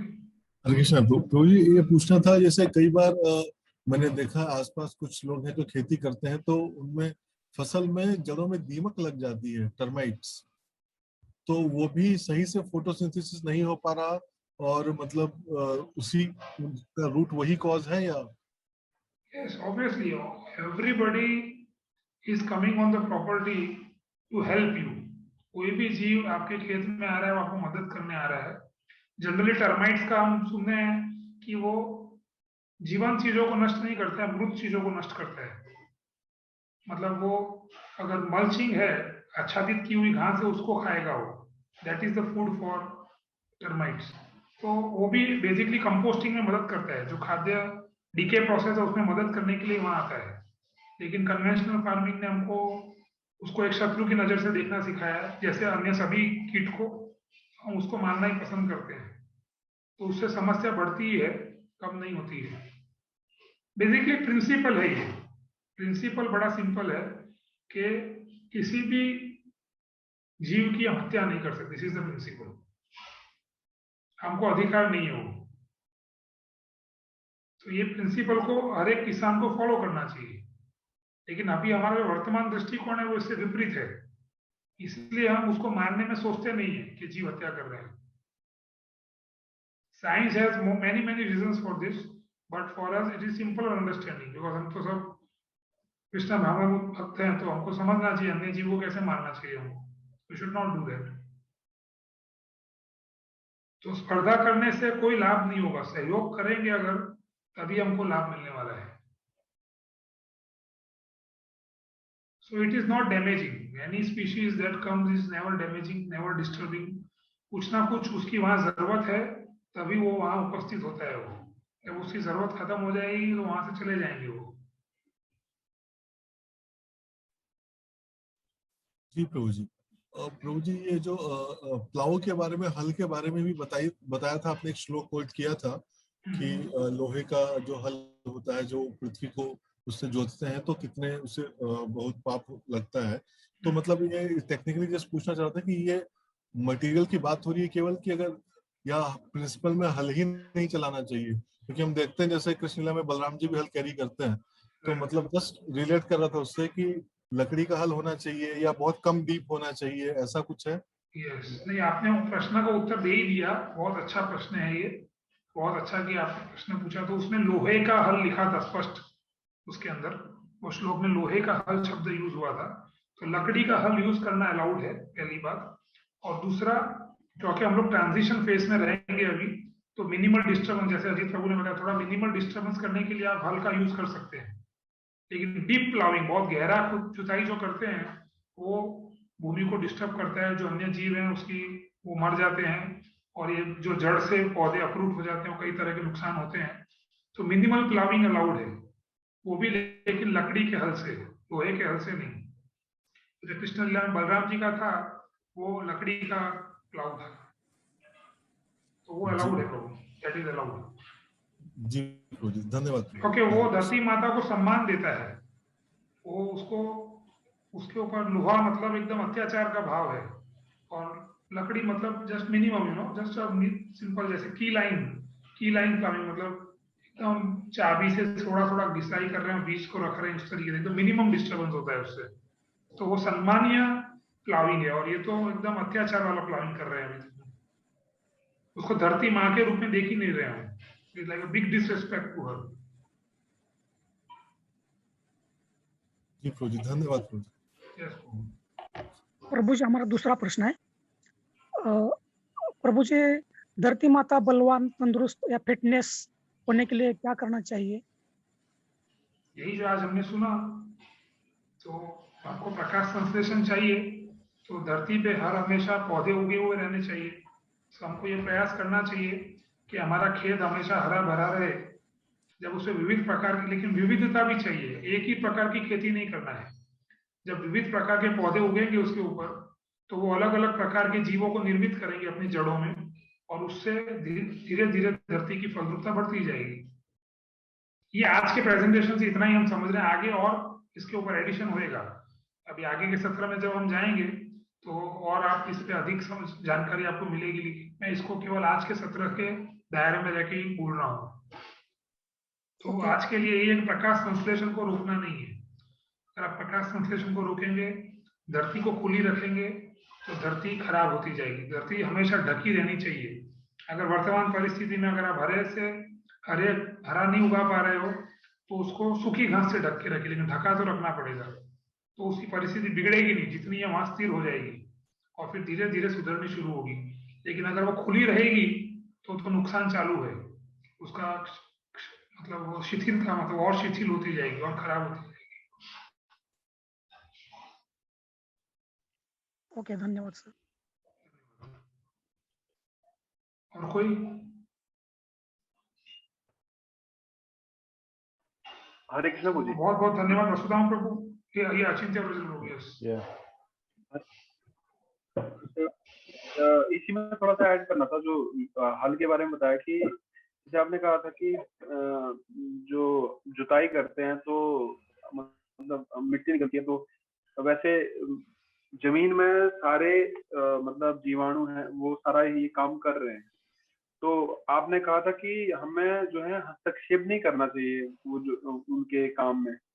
तो हस्तक्षेप मतलब केवल हल चलाना है या और भी मतलब और कुछ भी है इसमें? मेजॉरिटी तो खेत में हस्तक्षेप हल चलाने से होता है। दूसरा हस्तक्षेप होता है इरिगेशन से, सिंचाई से भी हस्तक्षेप होता है। फिर खरपतवार निकाल के भी हस्तक्षेप होता है, जो जिसको हम खरपतवार बोलते हैं नो, वीडिंग करके भी होता है। केमिकल डाल के भी हस्तक्षेप होता है, क्योंकि वो जीव मर जाते हैं। जब आप दवाएं डालते हैं, ऑर्गेनिक डालें इनऑर्गेनिक, उसका हेतु तो उसको मारना ही होता है, वो भी हस्तक्षेप है। तो ये जितनी भी एग्रीकल्चरल प्रैक्टिसेस हमने सीखी है वो सब हस्तक्षेप है एक्चुअली। तो एवरीथिंग इज डिस्टर्बेंस। सो हल केवल एक प्रतीक है उसका, is one of it, but हर एक चीज हस्तक्षेप है। इंटरफियरेंस, बेसिकली प्रकृति के काल चक्र में इंटरफियर करना, उसकी जरूरत नहीं है हमको करने की, क्योंकि हमारे पास उससे बेहतर कार्य है करने के लिए। We have more important work to do. So that will be covered, yes. आगे के और जो प्रेजेंटेशन है उसमें आएगा ये सब।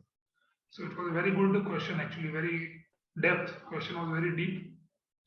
We I appreciate that. So yes, आप लोग और भी प्रश्न पूछ सकते हैं। अभी आज खत्म हो रहा है 17, अगले शनिवार को होगा ये, तो 5 दिन बीच में है। उसके बीच में हम प्रयास करेंगे कि आपको ये 2 दिन जो हुआ उसका वीडियो रिकॉर्डिंग मिले।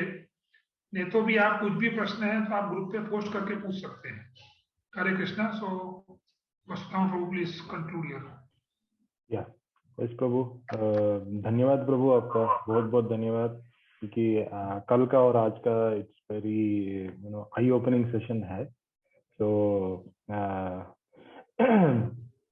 अभी सभी लोग, फॉर ऑल पार्टिसिपेंट्स के लिए हम लोग यूट्यूब, हमारा यूट्यूब चैनल है, तो उसमें हम लोग अपलोड करेंगे अभी 1-2-3 हर सेशन के 2 दिन के बाद हम अपलोड करेंगे। तो वो अपलोड होने के बाद में हम लोग ग्रुप में आपसे शेयर करेंगे। तो आज के लिए अब बस इतना ही है। सो और अभी नेक्स्ट वीक फिर अभी 13, 12 और या तो अभी नेक्स्ट 12 और 12 और 13 तारीख को डे 3 और डे 4 का सेशन रहेगा। वो है फंक्शंस ऑफ लैंडस्केप का, वो पार्ट 1 और पार्ट 2 रहेगा। उसमें अजित प्रभु और Bhagat Prabhu, I think they are presenting. No Prabhu? Bhagat Prabhu या सो भगत प्रभु प्रेजेंट करेंगे वो सेशन को।